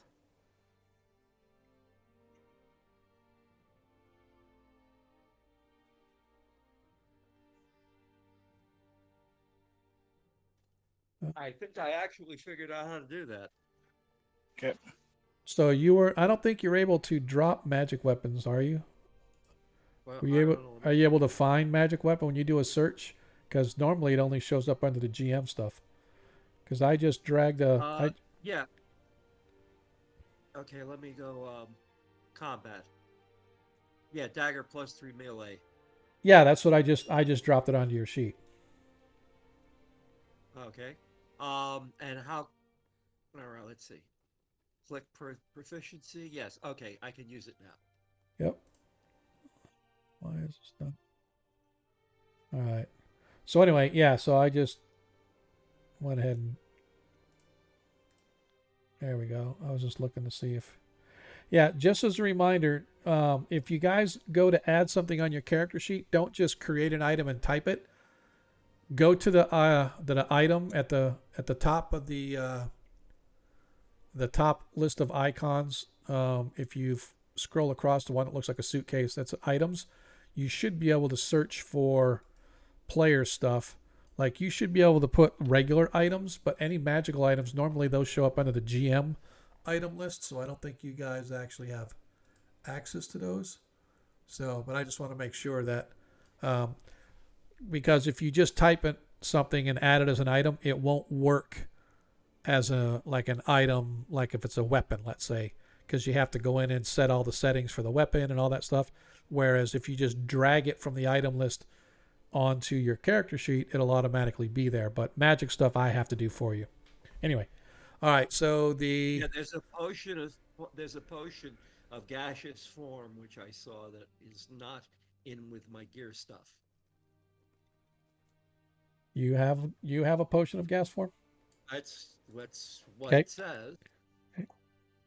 I don't see it in the bag of holding. Let's see. Well, that's what I'm saying. It may not. Yeah, I'm just. Okay, well, it's not it's kind of faded, so I'm not exactly sure All if right. I have it or not. Let me see. Combat. Action. Grapple, restrained, over. Yeah, I'm not. So when you're looking for items, the best place to go is just go to your gear. And it might be that, yeah, you should be able to use it, right? Or it could be that it's not, it's like in a backpack. It might not be equipped. Yeah. Got a potion of extra healing. Okay. And Yep. Yeah. no potion of gaseous form. It's in your backpack. If you click backpack and expand the backpack, it's got all your backpack items in it. Oh, okay. I just learned something. And that's why the Backpack. Come on, big. Yeah, any one of those icons that has the little arrow next to it, it opens up. You just gotta click on it and see everything in there. Yep. Okay. So the reason that your potion of gaseous form is not able to be used is if you look, it shows it as being carried, but it's not equipped. So if it's not equipped, it won't let you use it in any of your actions. So that's why, like your +3 staff shows as not being carried. Since it's not being carried, it won't allow you to use the +3 staff to attack or anything like that. So. Okay, it's carried now. Yep. I also have, for some reason, I have my shoes and my linen gown are in my backpack. I like it. You can drag them out of there and put them.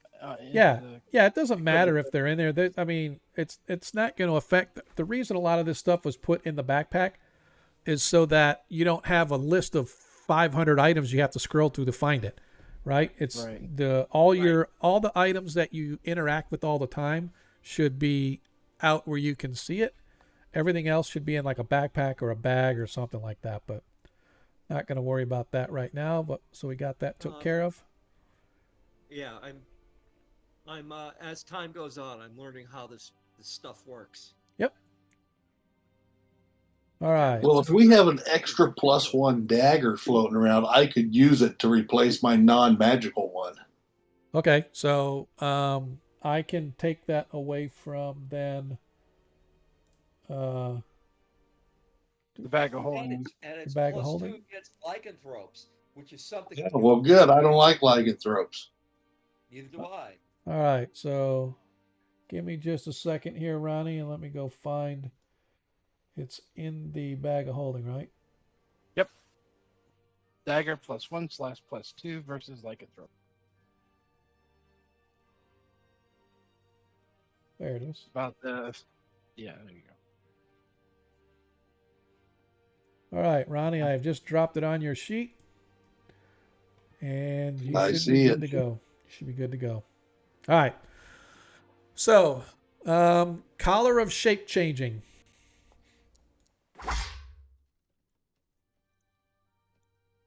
You missed. Wah, wah, wah. Just kidding. Wah, wah. Collar Collar of shape- shape changing. I was thinking either Varus or, but Ronnie kind of already has his own shape changing. I don't know if he could use this. Yeah, it'd be a waste to put it on me. So probably Varus. Although, that being said, that would give you additional already uses. have- Yeah, I Yeah, think really. sorry.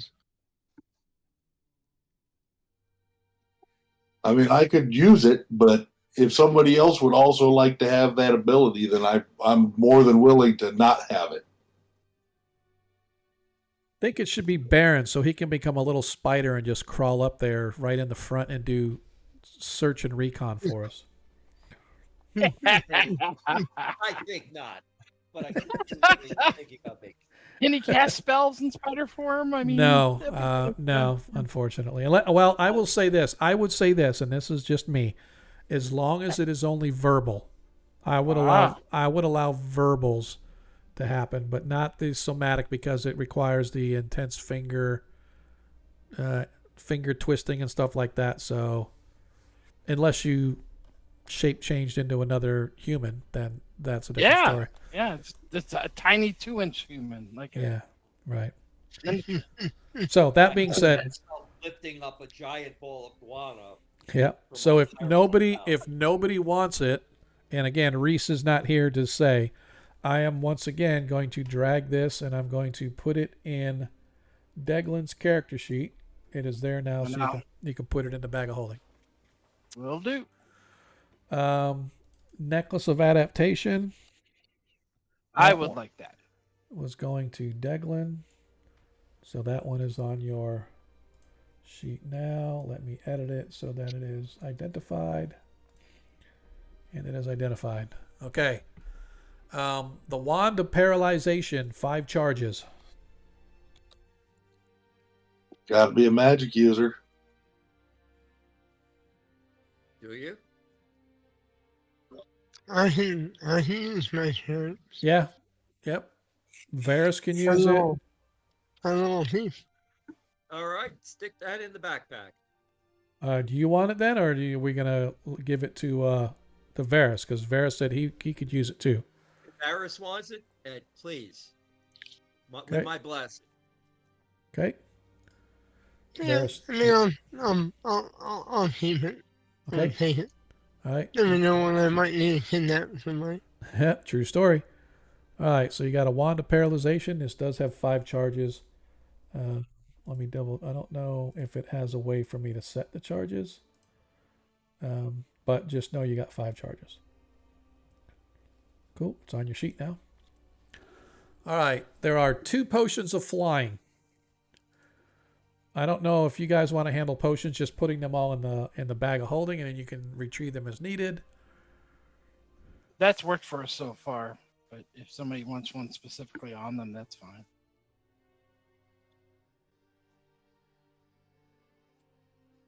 Okay, going once, going twice. Dropping a potion of flying onto your character sheet. Let me adjust it so that we know. And there are 2 of them. Okay, there are now 2 potions of flying on your sheet. You can drag them into the bag of holding. Potion of Invisibility. Well, in theory, I have that spell. Varys has I a sword. haven't figured out yet where it is, but So that leaves Deglin, Ronnie, and Reese. I would just put it in the bag of holding. Okay. Well, I'd take it if nobody wants it. Yeah, go ahead. Okay. And I do want to make note that we are not leaving Reese out of this, although he is not here, so we may have to revisit some of this and It'll all be in the bag of holding. If he wants something, he can. yeah, I know, but I'm just saying there's some stuff that's not going to bag of holding. So, 3 potions of healing. I'm assuming those will go in the backpack or in the bag of holding. Yep. Well, because I already have some too, so I think. surprisingly, I have a potion of extra healing that I didn't even know about. Now you know. Well, I'm getting better at the sheet. All right. I have something called vial of liquid that's I don't even know what the hell it is. Oops. It didn't. Well, that's because it has to be identified still. There it is. Yep. 3 vials. All right, the +3 dagger already went to Baron. There's a +1 mace. Anybody want it? Are we just going to get rid of it? Or it's for sale? Either get rid of it or I'm going to give it to one of my alkalites. Okay. There is a +1 dagger, a +1 Hold on, mace. DM. Did he call his acolytes alkalites, like alcoholic lights? I think that's what he said. It was alcoholic lights. They drink light beer, so they're alcoholic lights. We are priests of Jeskar. All right. So we had a +1 mace and a +1 dagger and a +1 hand axe. Anybody want any of those, or we just want them to go into the bag? Because eventually we're going to have to do something, because that bag is not going to be taking everything forever. There's a lot of stuff we can start selling off. Yeah, agreed. We just need another bag. Yeah. Ah, We all need handy hammer sights. Yepper. So yeah, just throw them up there now. Oh, as my duty as a second in command, I want someone to find me, steal me the handy hammer sight. That's funny right there. See if you can find one. Put the word out. All right, so there's a dagger. Hey, maybe that could be like next session we can do. And let me do this hand axe here really quick.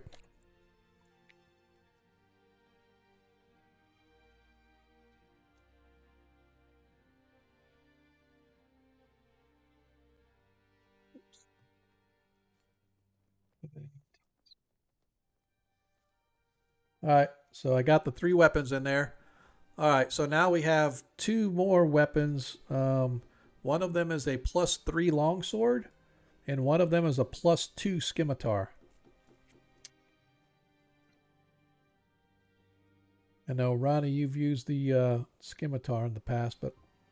I want the longsword. All right.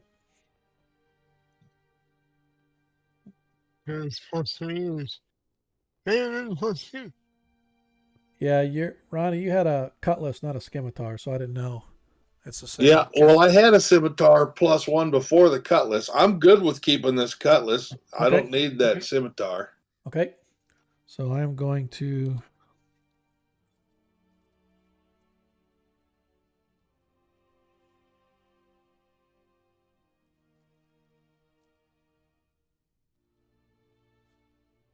The heck?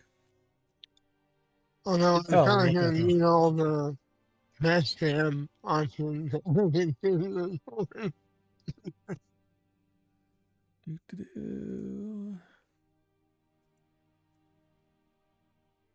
Yeah, sword. Sorry. Sword. Anyway, Scimitar. +2. There we are. All right, Dagon, this is coming to you in the bag again. Edit. Identify. You got a +2 scimitar. All right, so long sword.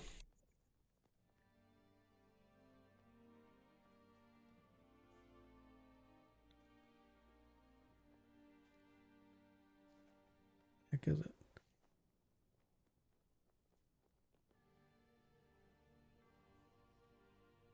Long sword +3. Drop it on the verse. Verse, you now have a +3 longsword. All right. We have bracers of defense, armor class 4. Probably Baron, right? No, thank you. I have some. You got armor class 5, right? This is 1 armor class better. You got it. This one's armor class 4 if you'd like one that's 1 armor class better.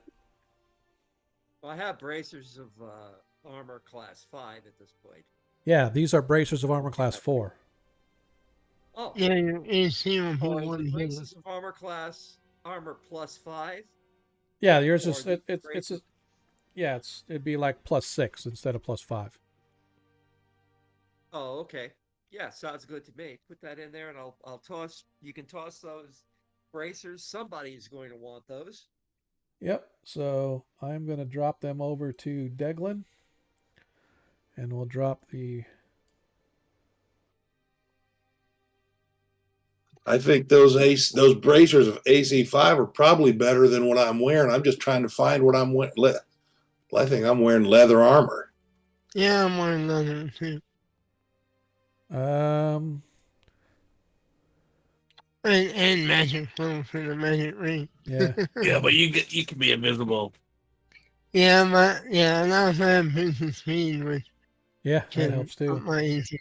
Yep. Invisible with bracers. That sounds like a very good idea. Yep. Ronnie, you are correct. You have leather armor and a +1 wooden shield. Yeah, take those bracers, my friend. All right. Yeah, that'd be a good deal for me. Let me.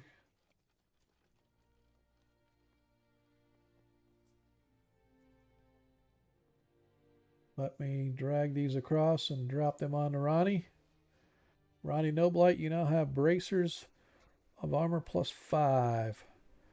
All right, I'll figure out how to do that then. You just have to equip them, which they're already equipped. So now if we go to your armor class, Ronnie's armor class is 1.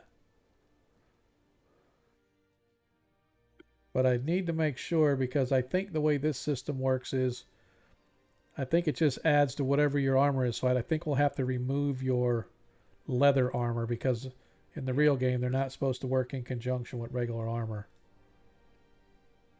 So let me do this real quick. I don't think that I just deleted the leather. Oh, okay. I don't think the bracers are quite. It's usually bracers of armor class 2. Yep, you still got armor class 1 there, Ronnie, because it didn't affect anything. So with the leather armor or not, it didn't affect it. So you got the same armor class 1 now. Okay, because I'm looking at these bracers, thinking that this is bracers of armor class 6. Yeah, no, it's +6. I can. You know what I'll do? I'm gonna go in here and I'm going to change the name of it so that bracers of What, AC2 or whatever it is? Well, that's a whole sight better than what Ronnie had. Braces. Excellent. Okay, and Deglin, you wanted the +3 chain? Because we have a +3 chainmail and a +2 chainmail. So And if nobody, at the same time, you can't move. Yeah. Yep, if nobody is objecting, I am going to give Deglin the +3, and I'm going to give Reese the +2. And I still have my other set of +2 chainmail that I can give to your somebody else. Yeah. Yep. All right. I'm gonna put it in bag of holding. That's too good for him. And I think, make sure, see what Reese has got. Reese has split armor +2, so that affects with the weight. So let me go with chainmail +2. I want to see which one gives them better armor class. I think it's the chainmail. I might be wrong. So okay, I am looking at my my character sheet combat, and it says that I am armor class 10. Yeah, no, we'll get that fixed. That's all right. Okay, just wanted to. Yep, don't worry about that. I will get that fixed. I believe you will. I'm just, Did you look at it? You're looking under combat, right? Yeah. Okay. All right, for split armor class 10, shieldless and rear, and move base should be 12, but I can't figure out a way how to change it. All right, so his splint mail is actually gives him better armor class than this chainmail +2. But the splint mail, the weight of it is 10 pounds heavier. So, but I'm going to delete this off his, and I'm going to put the +2 chainmail on your sheet, Deglin. So now you can add another another one for the Set. bag of holding. Sure. The armor chainmail +2, because like I said, Reese's armor class is a 1, but it goes to a 2 with the chainmail. All right, so that is all of the items that you guys got. And I apologize to those that have been following along as we go through this aftermath of the combat from last week, as we try to get through and sort through all of the items. Hopefully you're still with us. And even though we haven't done a whole lot, say, Cardman, what's up, buddy? While we have not done much, we are going to take a break. And that way I can refresh my drink and refresh my other stuff, and then we can move into the second half of tonight's story as we try to pick up and figure out where we are going to go and what we are going to do post-apocalyptic event, as the City of Greyhawk now calls it. So, yeah, we're going to take a break. We're going to hang out with the smooth, silky sounds of our very own monkey boogers. Hopefully you guys will hang with us. What will tomorrow bring?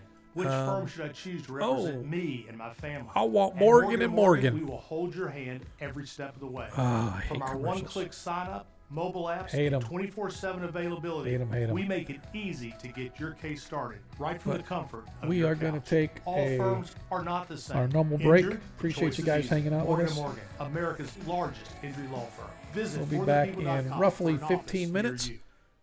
As I said, though, in the interim, we are going to hang out with the smooth, silky sounds of our very own monkey boogers. Appreciate you guys hanging out with us in this very dull, humdrum session tonight, but I really needed to get through all of that just to make sure that we set the standard as we come back, and we are into the rich fest of the Free City. So hopefully you'll come back with us. We'll be back shortly.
Okay.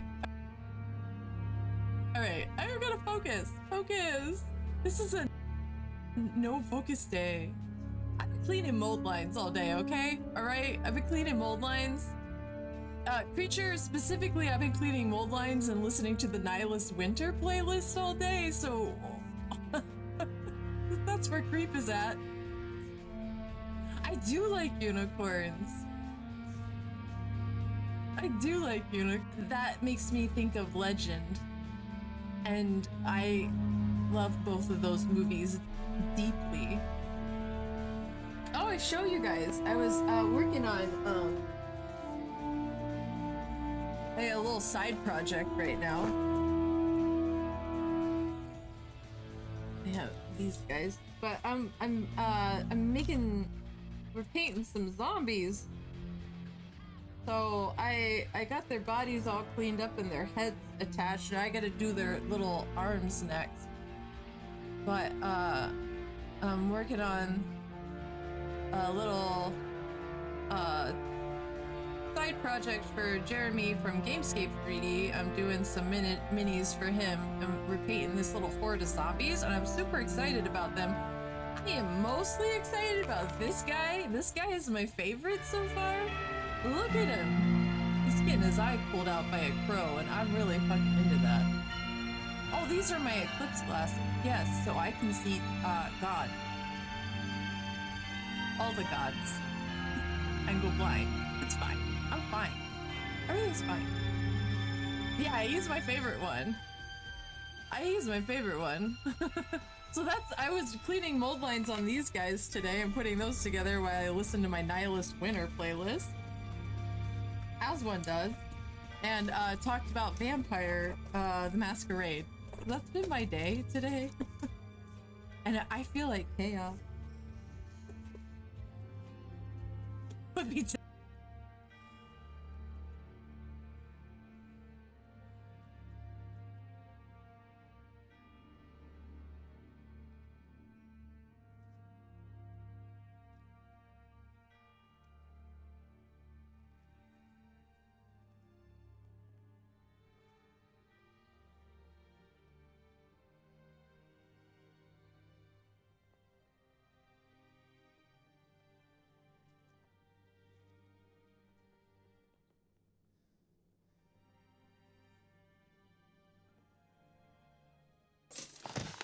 Y esas son todas las bolsas.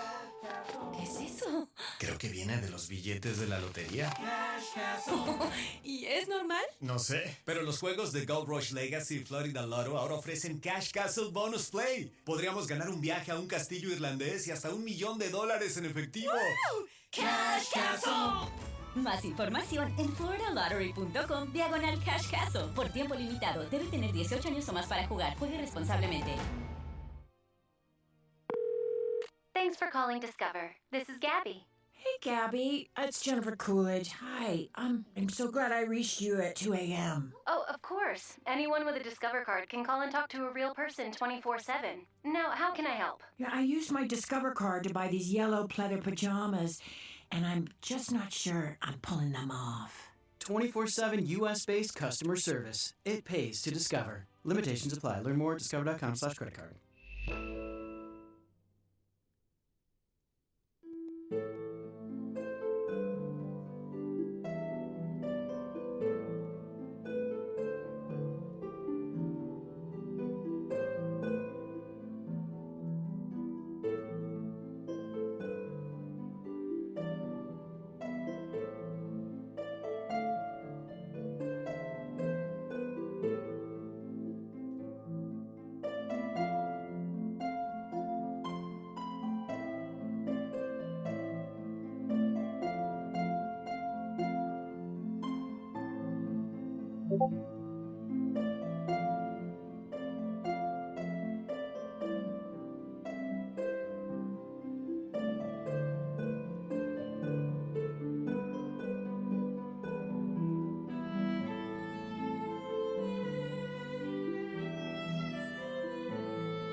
And we are back.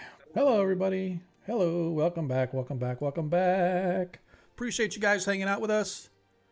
Let me silence the Battle Requiem just for right now. For those that are just joining us, welcome. If you hung out with us, I really much appreciate you hanging around.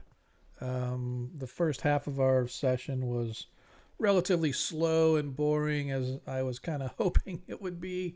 Last couple sessions, well, last session especially was pretty hectic. It was an entire session of combat, and we actually got in just over the wire, where they took out the Falcon and her cronies and saved the free city and saved the temple. And now tonight the party has been getting rewarded left and right with all their stuff. All of their stuff. So right now, as we were sort of offline a little bit, we found that our +3 longsword that we gave to Varys is adding one too many bonuses. And so I don't know. I'm going to take out the potency. I'm going to see how that works for it. Go ahead and roll another attack for me, Varys, just to kind of see what happens, see if it gets. Because for some reason it's adding the double 3. It's got a 3 for attack and a 3 for damage, but it's adding in 2. Yeah, it's still doing it. And so if you mouse over, you see it does a D20, does weapon magic, then longsword +3. Or longsword 3, whatever, and then it does mod's attack value. I'm like, that's my elven ability, probably the +1. Yeah, the +1. Yeah, that's fine. But why is it doing that second +3? The problem that I have is that when we look at the, when we do the edit. Yep, I'm looking at that too. Yep. So essentially, I'm looking, if we get rid of the attack, I wonder what'll happen if I remove this. So I just removed the attack mod, and now go ahead and roll again. One of those mods is something that's in the game, and I don't know what it is. So see, I like that. Yeah, see, so it got rid of that extra 3 now. So it still has the +3, right? Attack. Yeah. Plus the 1 for your longsword, so that'll work. So for some reason, now on the damage, even better. Now on the damage, go ahead and roll damage if it'll let you, and it should be just a regular +3. See, it did it twice. All right, Ronnie. Well, no, Ronnie's rolling. No. I'm looking yours, and it rolled a D8 +3 +3. Oh yeah, so it added again. So what they did is something on the longsword +3 when they built it. It has a built-in modifier of 3, and then when you go to the sheet itself and add it in there.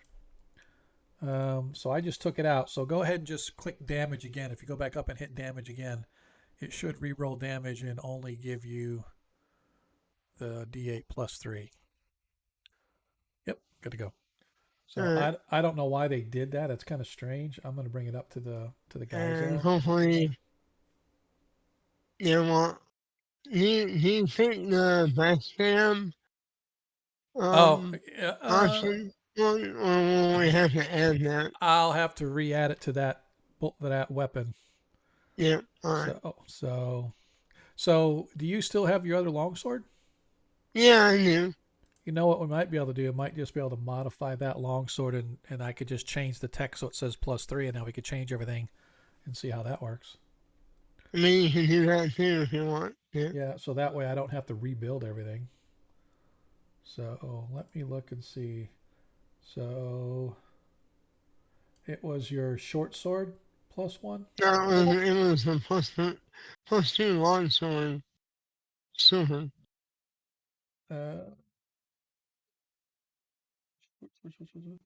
I don't see it in here. Did you drop it somewhere? Yeah, I put it in like my backpack. Oh, okay, gotcha. Because I equipped it. Yep, gotcha. Okay, So let me go here. Okay.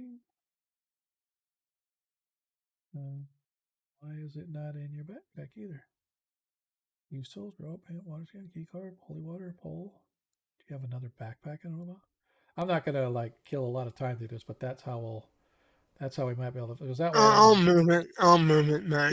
yeah, no worries. And then I'll fix that tonight when we're done and stuff. I'll go back in and clean that up, just because that was a lot of things I had to add. And I was like, oh crap, I gotta add another one and another one and another one. So we will make sure that it's like damage small, damage large, small crit, large crit, damage small. Wow, why does it have everything like triplicate? Like when you look at your backstab damage. Well, remember I do ×4 damage and I do +1 to hit on backstab. Yeah, but I was just looking at why it's like it replicates. It looks like it's replicating a bunch of the. Oh, mine have, yeah. So it's weird. So okay, I'll try to get that cleaned up. Oh, there it is. That big of a deal. So. All right. So then, for those that were with us previously, as I said before, it has been 6 months or so since the event, as we now find ourselves on the first day of Rich Fest. There are a couple of things that have been brought to your attention. Some of you, I mean, not all like in one group, like different people have discovered. Baron, during the course of your study over the past few months, you've gotten to know several of the Magi pretty decently. But there's one Magi in particular. You don't even know his last name, but you know him as Hector. Hector is very much intrigued by an ancient civilization by the name of the Sulm, S-U-L-M. Allegedly, they lived in the region now known as the Bright Desert, which is to the south. You guys have been in the desert before, although Baron, I don't know if you were with the party, but that was where Zadkiel discovered his warhorse, was down in that region.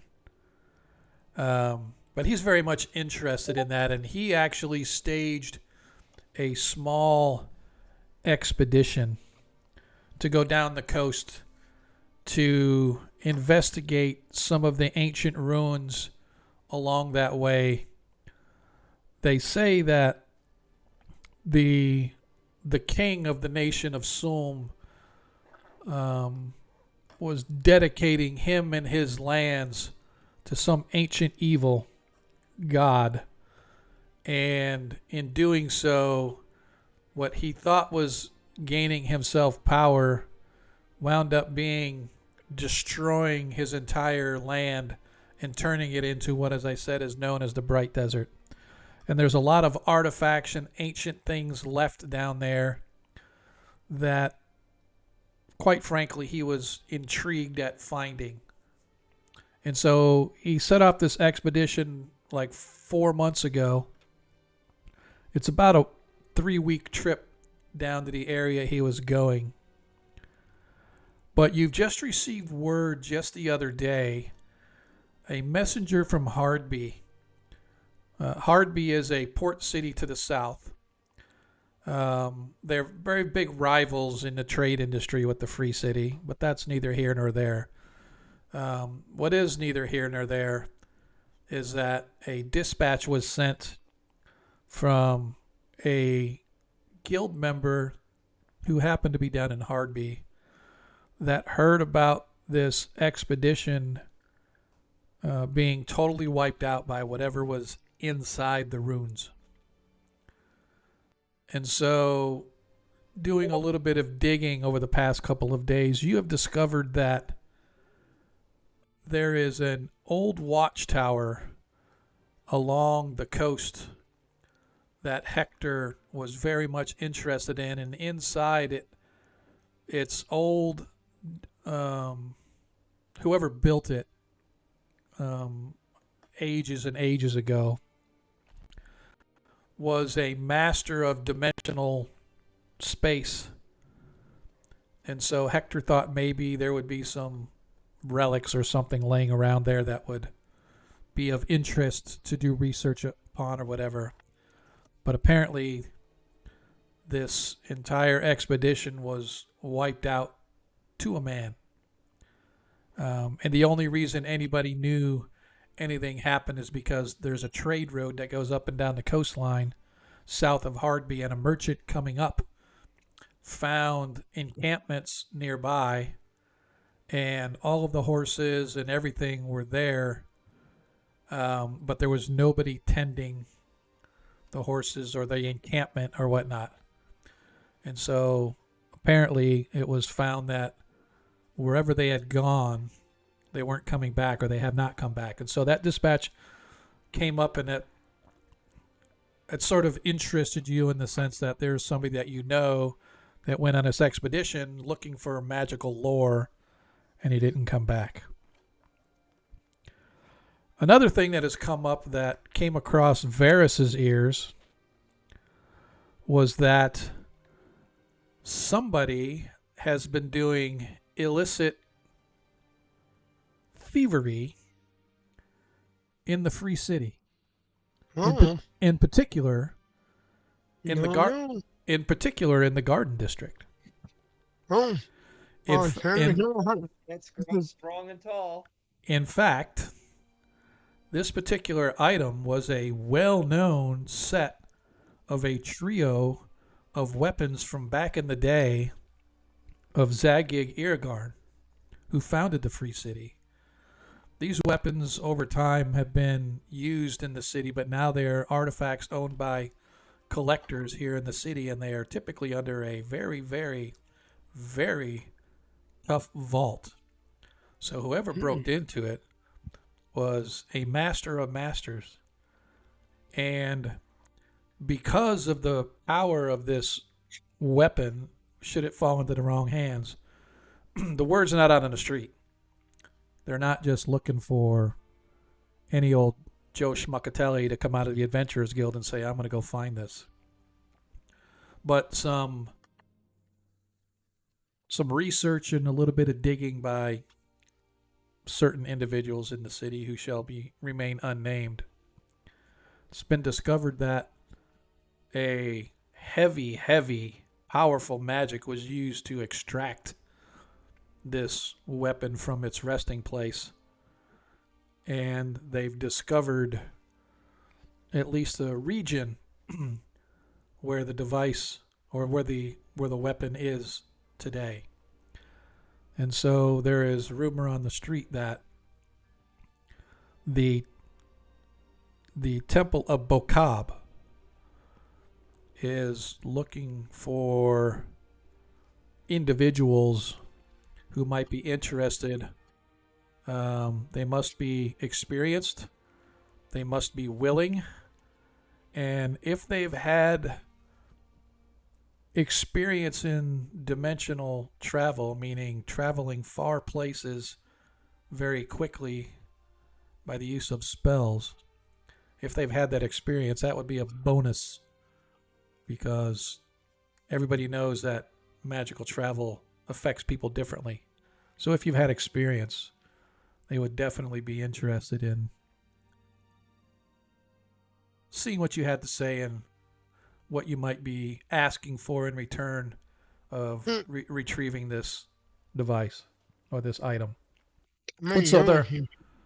So there is a couple of things. Again, this wasn't brought to you directly. This is sort of what you've heard through the grapevine, what some of the guys that work for you have kind of mentioned they've heard on the street, what your what your boss has kind of said. You know, he knows your background. He knows who you are. So I think that probably had a little bit to do with bringing it up to you. Pavel, you know, has no problem if you wanted to kind of go, as long as whatever deal you make, it's some of it comes to the guild as expected. But these are a couple of the things that you guys, as you periodically get together for dinner or lunch or some whatever, in particular now that Richfest is is beginning to take hold in the city, as all the decorations and stuff and all the farmers and whatnot are bringing a lot of their wares in from the fields. Ronnie, you are assholes and elbows into getting things going, because as everybody knows, the druid culture, or the druids of the city, are very, very deep into these holidays, because these are very much druid earth-based holidays. And so as you guys have all gathered and you're hanging out at the Wheel of Gold gambling house, having a nice meal and drinking some fine wine and whatnot, these kind of come up as topics of conversation. And so I will leave it to you guys to discuss if either or none of these interest you, and you just want to go back into your day-to-day, whatever it is that you do. Neither of them are pressing to anybody that you are aware of. Although, Varys, I will say that the collectors and the guild itself is not happy that somebody managed to pilfer an item, especially the guild. An outside crook or an outside thief came in and did whatever it was. That's a big no-no. Yep. So, thank you. Especially without guild consent. Yep. So, but like I said, the other one is there's missing persons. An entire small caravan led by Hector from the Magi Guild has gone missing down south near the near whatever ruins. I have no mystery. I don't want to go back to the Bright Desert anytime soon. Right. But I like the concept of looking for war. Oh, you don't know what we found in the Bright Desert. you ain't gonna want to go there. You don't want to fight the Sons of Caius. And then some. Trust me on that.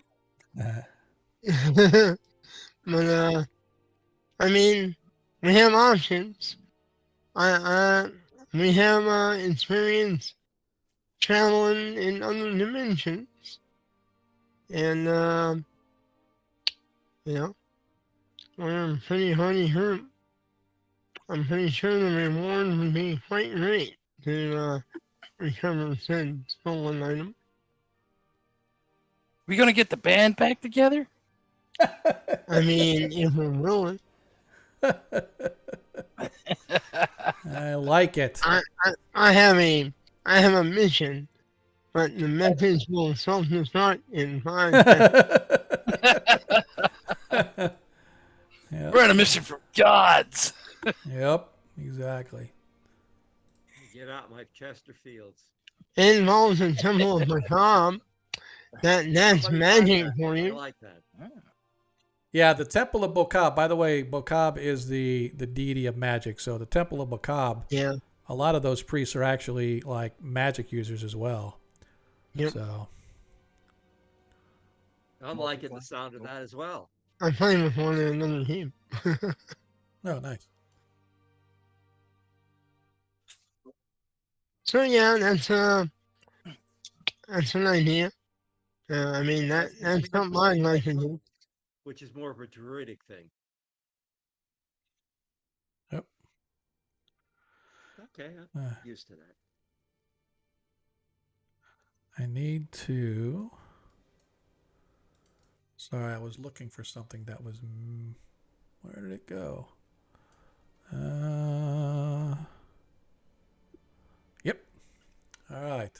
Are you saying that we can actually go do something for ourselves? Yeah. Yeah, you can. Without anybody else telling us what to do? Well, I mean, I don't know about that, but yeah. So, I mean, essentially, what we want to do then, we want to go check out the Temple of Bokab to see what they have to say, or what do we want to do?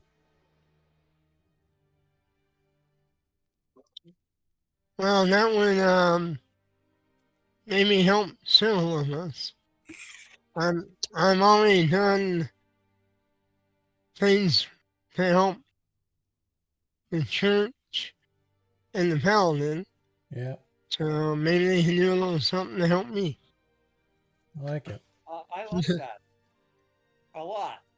I am looking. I'm trying to look on the map which one of these is the Temple of Bokab. It's like it is a big map. Yeah, it is a big map. Galore, Istis. I can't remember. Is Bokab more of a temperate area? Well, no, I'm just saying that was the Wizards Guild Hall. I didn't have it. I thought I had it marked on my map, but I don't. But give me just a second, and I will find it. Uno momento. I mean, might be near the school. Yeah, that's exactly what I was thinking. But I apologize. I'm an idiot. I didn't have my stuff handy like I should have. Let me go Greyhawk books. You should talk to an old guy that's on the Twitch page. Yeah. He might be able to help you. Yep. Cardman, which one is it? No, I can find it here. I've got the City of Greyhawk box set. So let's just go here. Oh, come on, really? That must have cost you a fortune. No. And of course it doesn't. Why does it not have the... I have two of them. Yeah, I was looking here in the... before it had the... I know it had the Temple of Bokab in here, but when I do a search for Bokab, it doesn't find anything. I'm like, well, you ass hats. Stupid ass PDF. So... I don't want to have to... I got the books over here. I could probably pull it out and find it faster, but I'm already invested, and now I shall not give up. Citadel, High Quarter. All right, so now I'm just going to have to scroll through slowly. Lord Mayor's. And this is why you come here, to watch me read and scroll through. I just wanted to see where it's at on the map so I don't, put you guys. Guild Hall, Lord Mayor's Palace.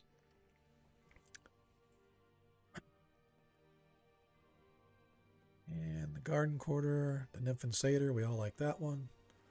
Or at least Reese does anyway. Gold Dragon, Star Celine, Theater, Pelor, Farligan, Zilchus, and we're in the Clerksburg. I bet you that, I think you're right, it is in Clerksburg. Library.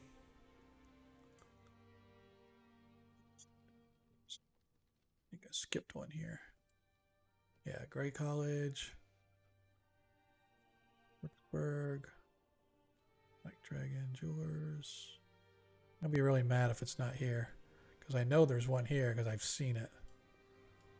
Spot. University, Clerkster, Rock and Elephant, Watch Station. Alright, if I can't find it here in a second, then I'm just going to say to hell with it. Alright, the hell with it. I know it's in here somewhere. I just don't see where it's at. And it's not finding it when I do a search. So we won't worry too much about it. I'll just move you wherever I feel like moving you. But we are going to say, I could have swore, I think this is actually where I'm putting you is not the Temple of Bokab. I'm pretty sure that is something with the magical arts, but it's not the actual Temple of Bokab. So I apologize that I didn't find it right off the top of my head. I was trying to determine, okay, if these guys go on this path, where am I going to send them? And I completely forgot to mark my map. Oh, there it is. I knew I'd find it. And it's one over. So, right there. Oops, that's not it. That's the next one over. Right here. That is a Temple of Bokab. I knew I'd find it. Don't mind me. I'm just screwing up this game, trying to make it last a little longer. Scheiße cinema. Scheiße cinema. All right. So you guys arrive at the Temple of Bokab. It is a simple structure, a couple of stories. Looks like half the building is temple related. The other half is related to like a dormitory type of residency. But you are greeted by an acolyte wearing the dark robes with the symbology of Bokab upon it. Bokab the Uncaring, as he is known for, although people worship and praise and seek his guidance and wisdom, he sort of has that nonchalant, don't give a crap, fend for yourself type of an attitude as far as deities go. At least that's what everybody outside the faith kind of believes. But you're met by a young acolyte there who greets you as, welcome to the Temple of the Uncaring One. I am Josiah. How may I help you? As he I am looks upon Varus, you. Welcome, Varus. and these are my companions. I have a meeting with the High Priest. You have a meeting? You have an appointment with him? I assume they gave me a reference. Okay. So not necessarily a reference because Or a secret sign. I don't know about, again, all it was that you kind of know what's going on, and you know that the Temple of Bokab is interested in sending individuals on said expedition. So you don't necessarily have a meeting, but you do have information that not too many people in the city do or have in the fact that they're seeking out employment. Yeah. I'll lean in and say, I know you're seeking some skilled people for a recovery mission. As his eyes kind of go wide a little bit, he goes, oh, well, yes, of course we are, sir. Please follow me. As he leads you into the temple proper, into the offices of the high priest. The high priest himself is an elderly fellow, probably in his early 70s, maybe mid 70s. Very thin and frail, very thin face, sunken, hollow cheeks. Kind of like Dumbledore when he's really old looking. Flowing white hair with a straggly white beard. Wearing the robes, the arcane robes of Bokab. Gentlemen, please come in. Have a seat. I am Artemis. I am the one who is seeking those who might wish to do deeds not otherwise spoken in the open. Are you those fellows? I know you. I know you. I have seen you at the festival. Yes, I know your faces. This is good. This is good. So you are abreast of what has occurred? I am. So please, before I must know what it is that you know, and then we can determine if you are willing and able to undertake this journey. I've come across some knowledge that a artifact related to the the man, I believe. He was a powerful archmage that founded Greyhawk. Oh yes. Some rare item was stolen from some secure vault by someone that broke some laws, moral and otherwise. Doing so.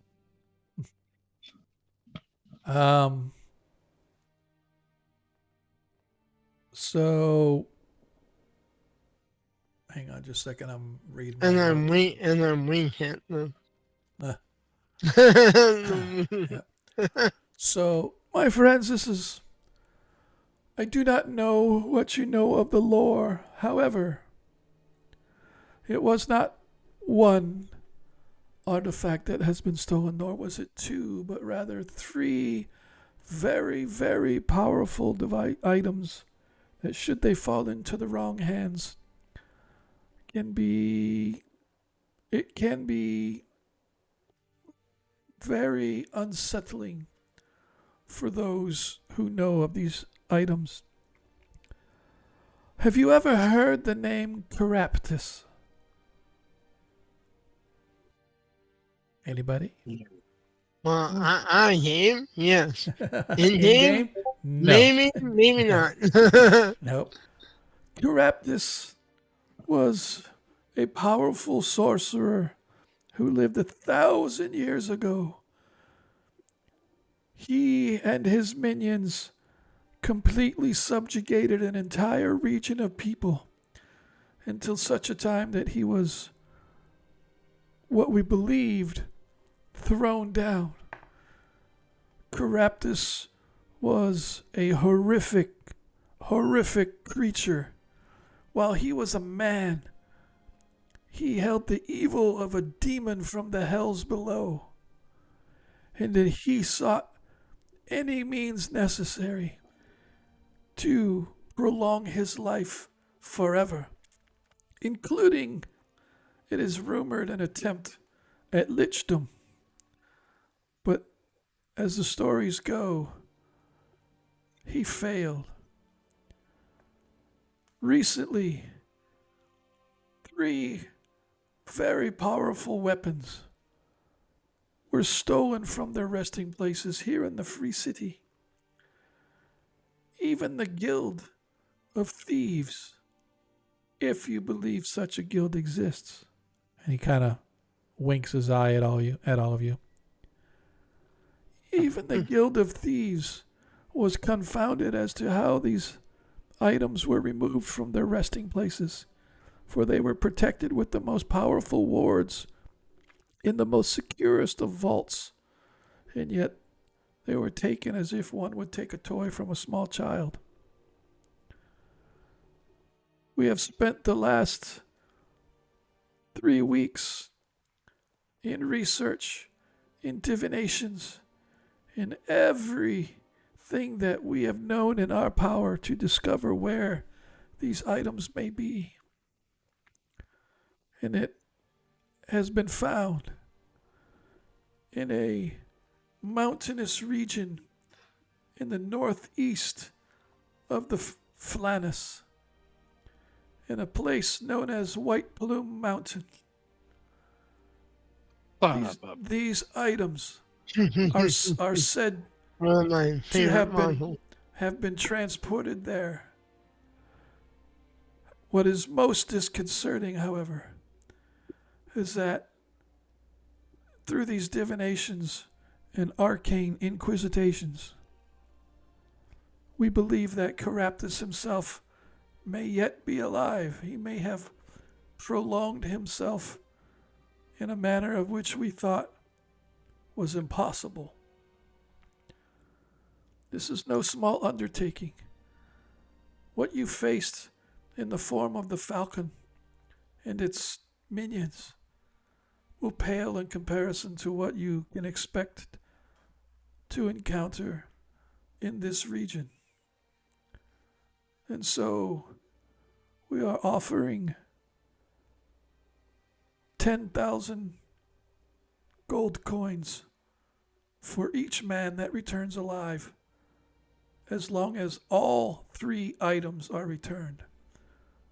Do not return with all 3.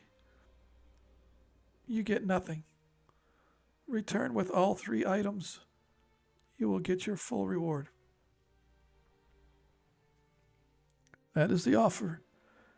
We will transport you as close as we can get. We feel that if we get you too close, the magic that lays in that place may disrupt the spell. For the farther you go, the weaker it can be. And to avoid any serious danger, we will get you within a few miles, we hope. But no closer than that. You'll have to work your way across the open plain and the swampland that surrounds the mountains to reach the plume itself. Is this a volcanic mountain? When you mentioned plume? It has not, and we do not believe it will erupt, but there is active lava beneath the volcano, yes. So I cannot tell you for sure if the volcano will erupt or not. So we'll probably want plenty of fire protection and the light, plenty of healing. You can prepare as you see fit. All I can offer you is the free travel there, a scroll for those who can cast scrolls. Will be able to send us a message when you are ready to return, and we will be able to return you. However, as far as preparing, this is however you wish to prepare yourselves.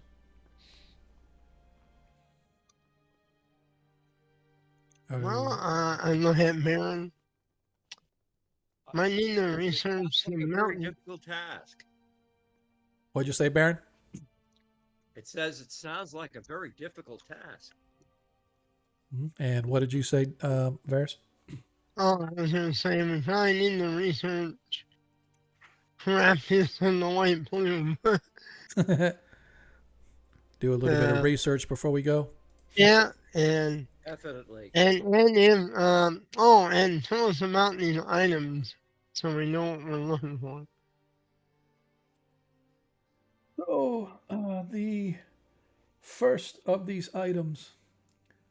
Oops, sorry. The first of the items is a magical hammer known as Whelm. This device, or this weapon, was crafted for the fighting of giants and trolls and their ilk. It can stun such creatures merely by slamming it onto the ground. The other is a dwarf weapon? They're legendary weapons out of game. Yeah, out of game they're legendary weapons, yeah. I do not believe it was crafted by dwarves, but it is known that at one time one of its possessors was a great dwarven king who used it to aid in the routing of the humanoid denizens that infiltrated and attacked the dwarven clans. The second is a mystical trident dedicated to the god Procan. It is a trident known as Wave. It is able to bring death and disfigurement upon those who do not worship Procan. So be aware should you try to try to wield it as a weapon. It allows the user to command denizens of the sea as if they were the sea god itself.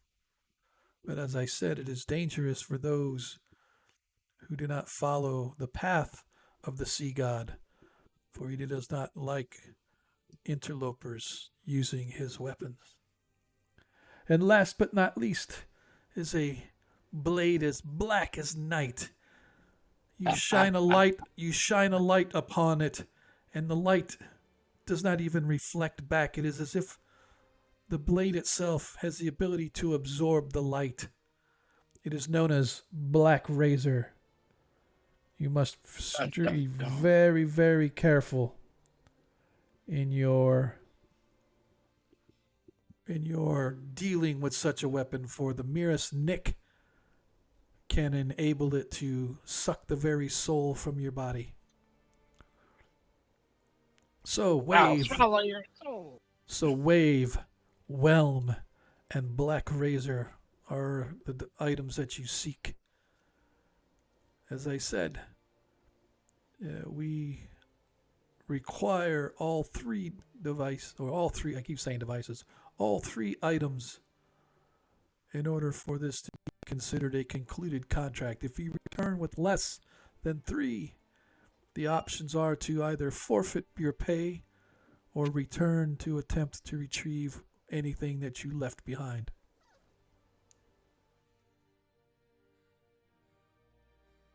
Are we in agreement? If we are, I shall have the contracts drawn up. You shall prepare as you see necessary, although I will say haste is of utmost importance, but it does not have to be today or even tomorrow if you feel you have need to research for an extended period of time, but I would encourage you not to take too much time, for if Caraptus surely does still exist in this world, we must determine why he is here and what need he has of these items.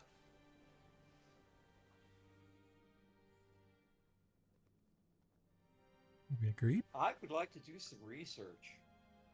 Okay, that's fine. But are we agreed that you are going to accept the commission? After we do the research, we'll see what happens.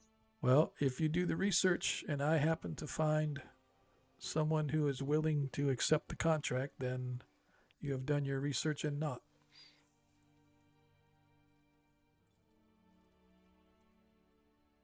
It's up to you. I say we go. It's up to you guys. Priest is like, I want to go. I want to see that hammer. It's hammer time. It's hammer time. Okay. I mean, I love Black Razor, but I can't able to keep it. They can let me. Somebody will come after me. Yipper. Okay.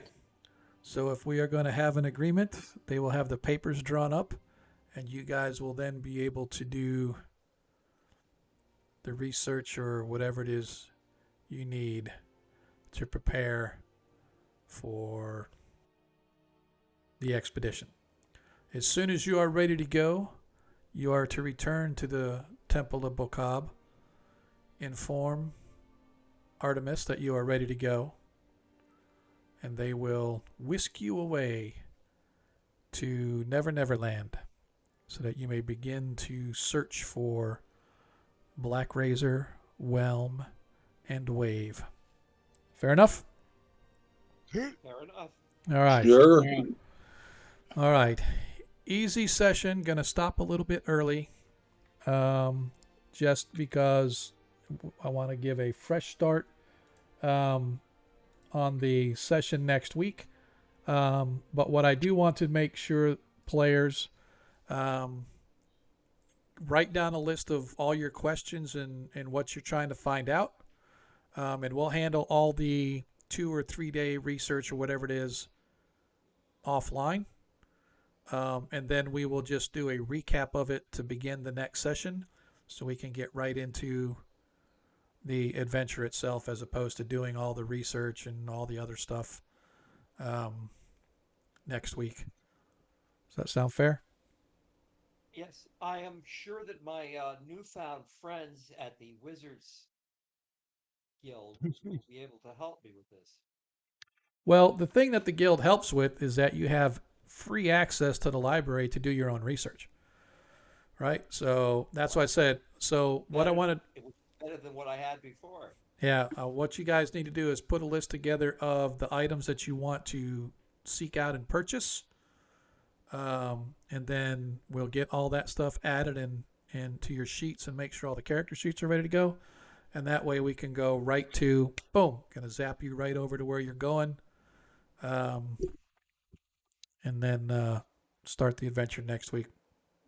Hopefully relatively quickly. Fair point? Or fair enough, I mean? Fair point. All right. All right, failers, ladies and folks that are out there watching. Again, I apologize that this was a rather boring session. It was really just some downtime stuff, some cleanup stuff, just kind of get them prepared for the next session. But I definitely appreciate everybody that hung out with us. Like I said, I know we didn't do too much.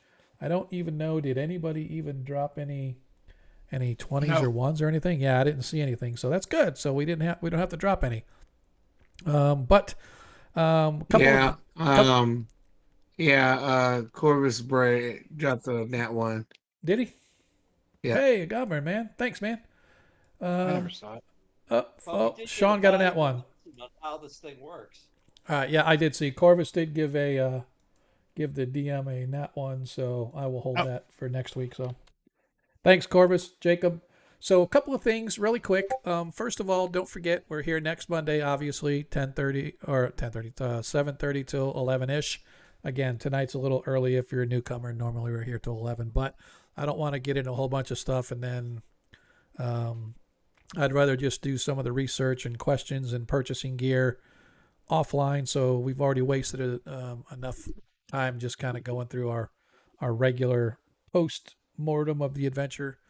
Anyway, so we're here next week. We're also here this coming Friday at 7:30 as well, 7:30 till 11ish.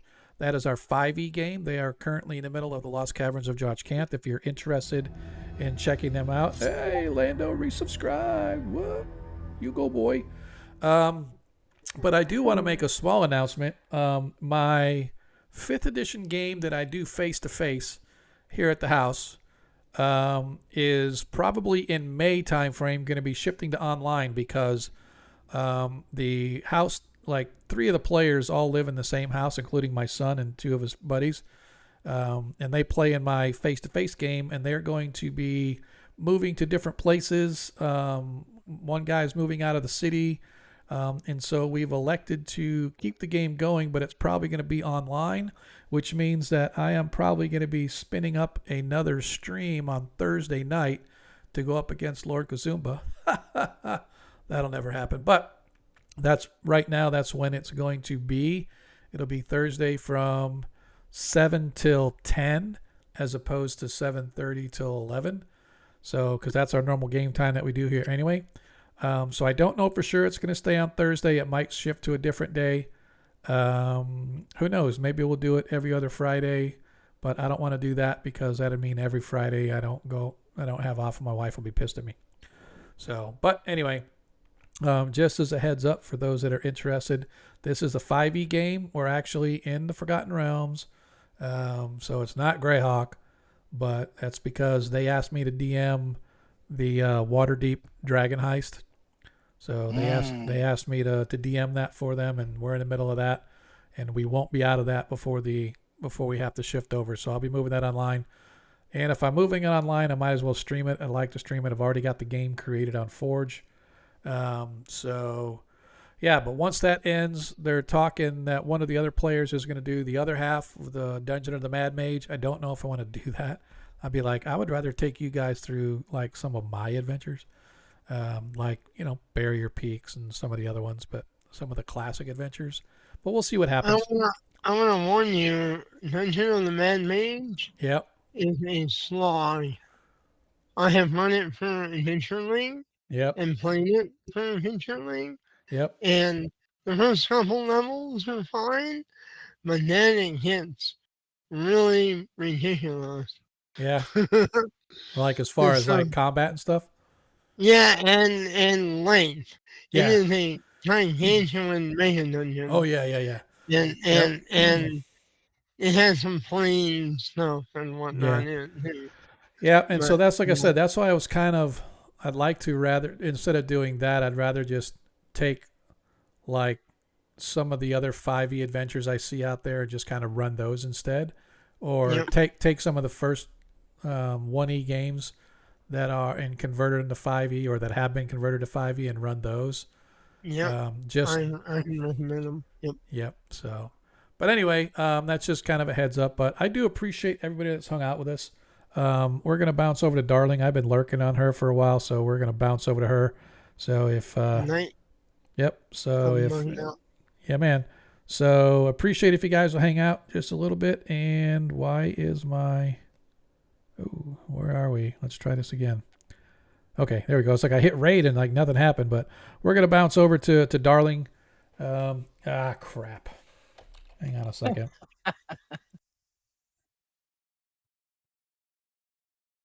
Stupid ads. Okay. Oh. I'm gonna check to see how my wife is doing. She had oral surgery today. Oh no! Go put her teeth back in, dude. No, keep them out. Keep them out. Trust me on that. Yeah, I hope she's doing okay. I know what you're saying, and that's not going to help. I hope she's doing all right, man. Yeah, she sounds a lot better than she did when she got out of there. Now she just merely hurts rather than slurs her speech. Yeah. All right, dude. Well, we will see you next week. And like I said, don't forget, I'll post it in the chat too, or in the Discord, but I need a list of things you guys are researching and questions and stuff. We may have to do some dice rolls, but we'll also have to figure out about, what items you guys want to purchase. And if you don't already have it and stuff, since it's volcanic, what you might want to do and stuff. So. Okay. All right, man. We will see you, and we're getting ready to bounce. As soon as they come back off a break. 3, 2, 1. Boom. And our community is back. I apologize for that. I look up and all of a sudden I'm in the middle of a dang ad break. So anyway, we're going to go over to Darling. I've been lurking on her since we got started just about. So she's never hurting for viewership, but let's see if we can bounce her up a little bit. But like I said, I do appreciate everybody that hung out with us tonight. I know it was really slow and kind of boring and stuff. We really didn't do a whole lot. But at least we got ourselves pointed in the next direction. I gave them the option. They could go down to check out the, or go to White Plume Mountain, or go down to, God, what was the other one? It's like on right on the tip of my tongue, and it doesn't want to come away. Where is it? The Ghost Tower of Inverness. Yes. So I gave them the option, and they chose White Plume Mountain. So we'll check it out and see how it goes next week. But I appreciate you guys hanging out. But just remember, in a world you can be anything that you want. All we ask is that you be kind. See you next time. Hey, yeah. Come on. Let's see how many we get. How many do we get? How many we got? Do we get everybody? Do we get everybody? Do we get everybody? Yes. Yes. Yes. Everybody. Woo. All right, guys. We will see you next time.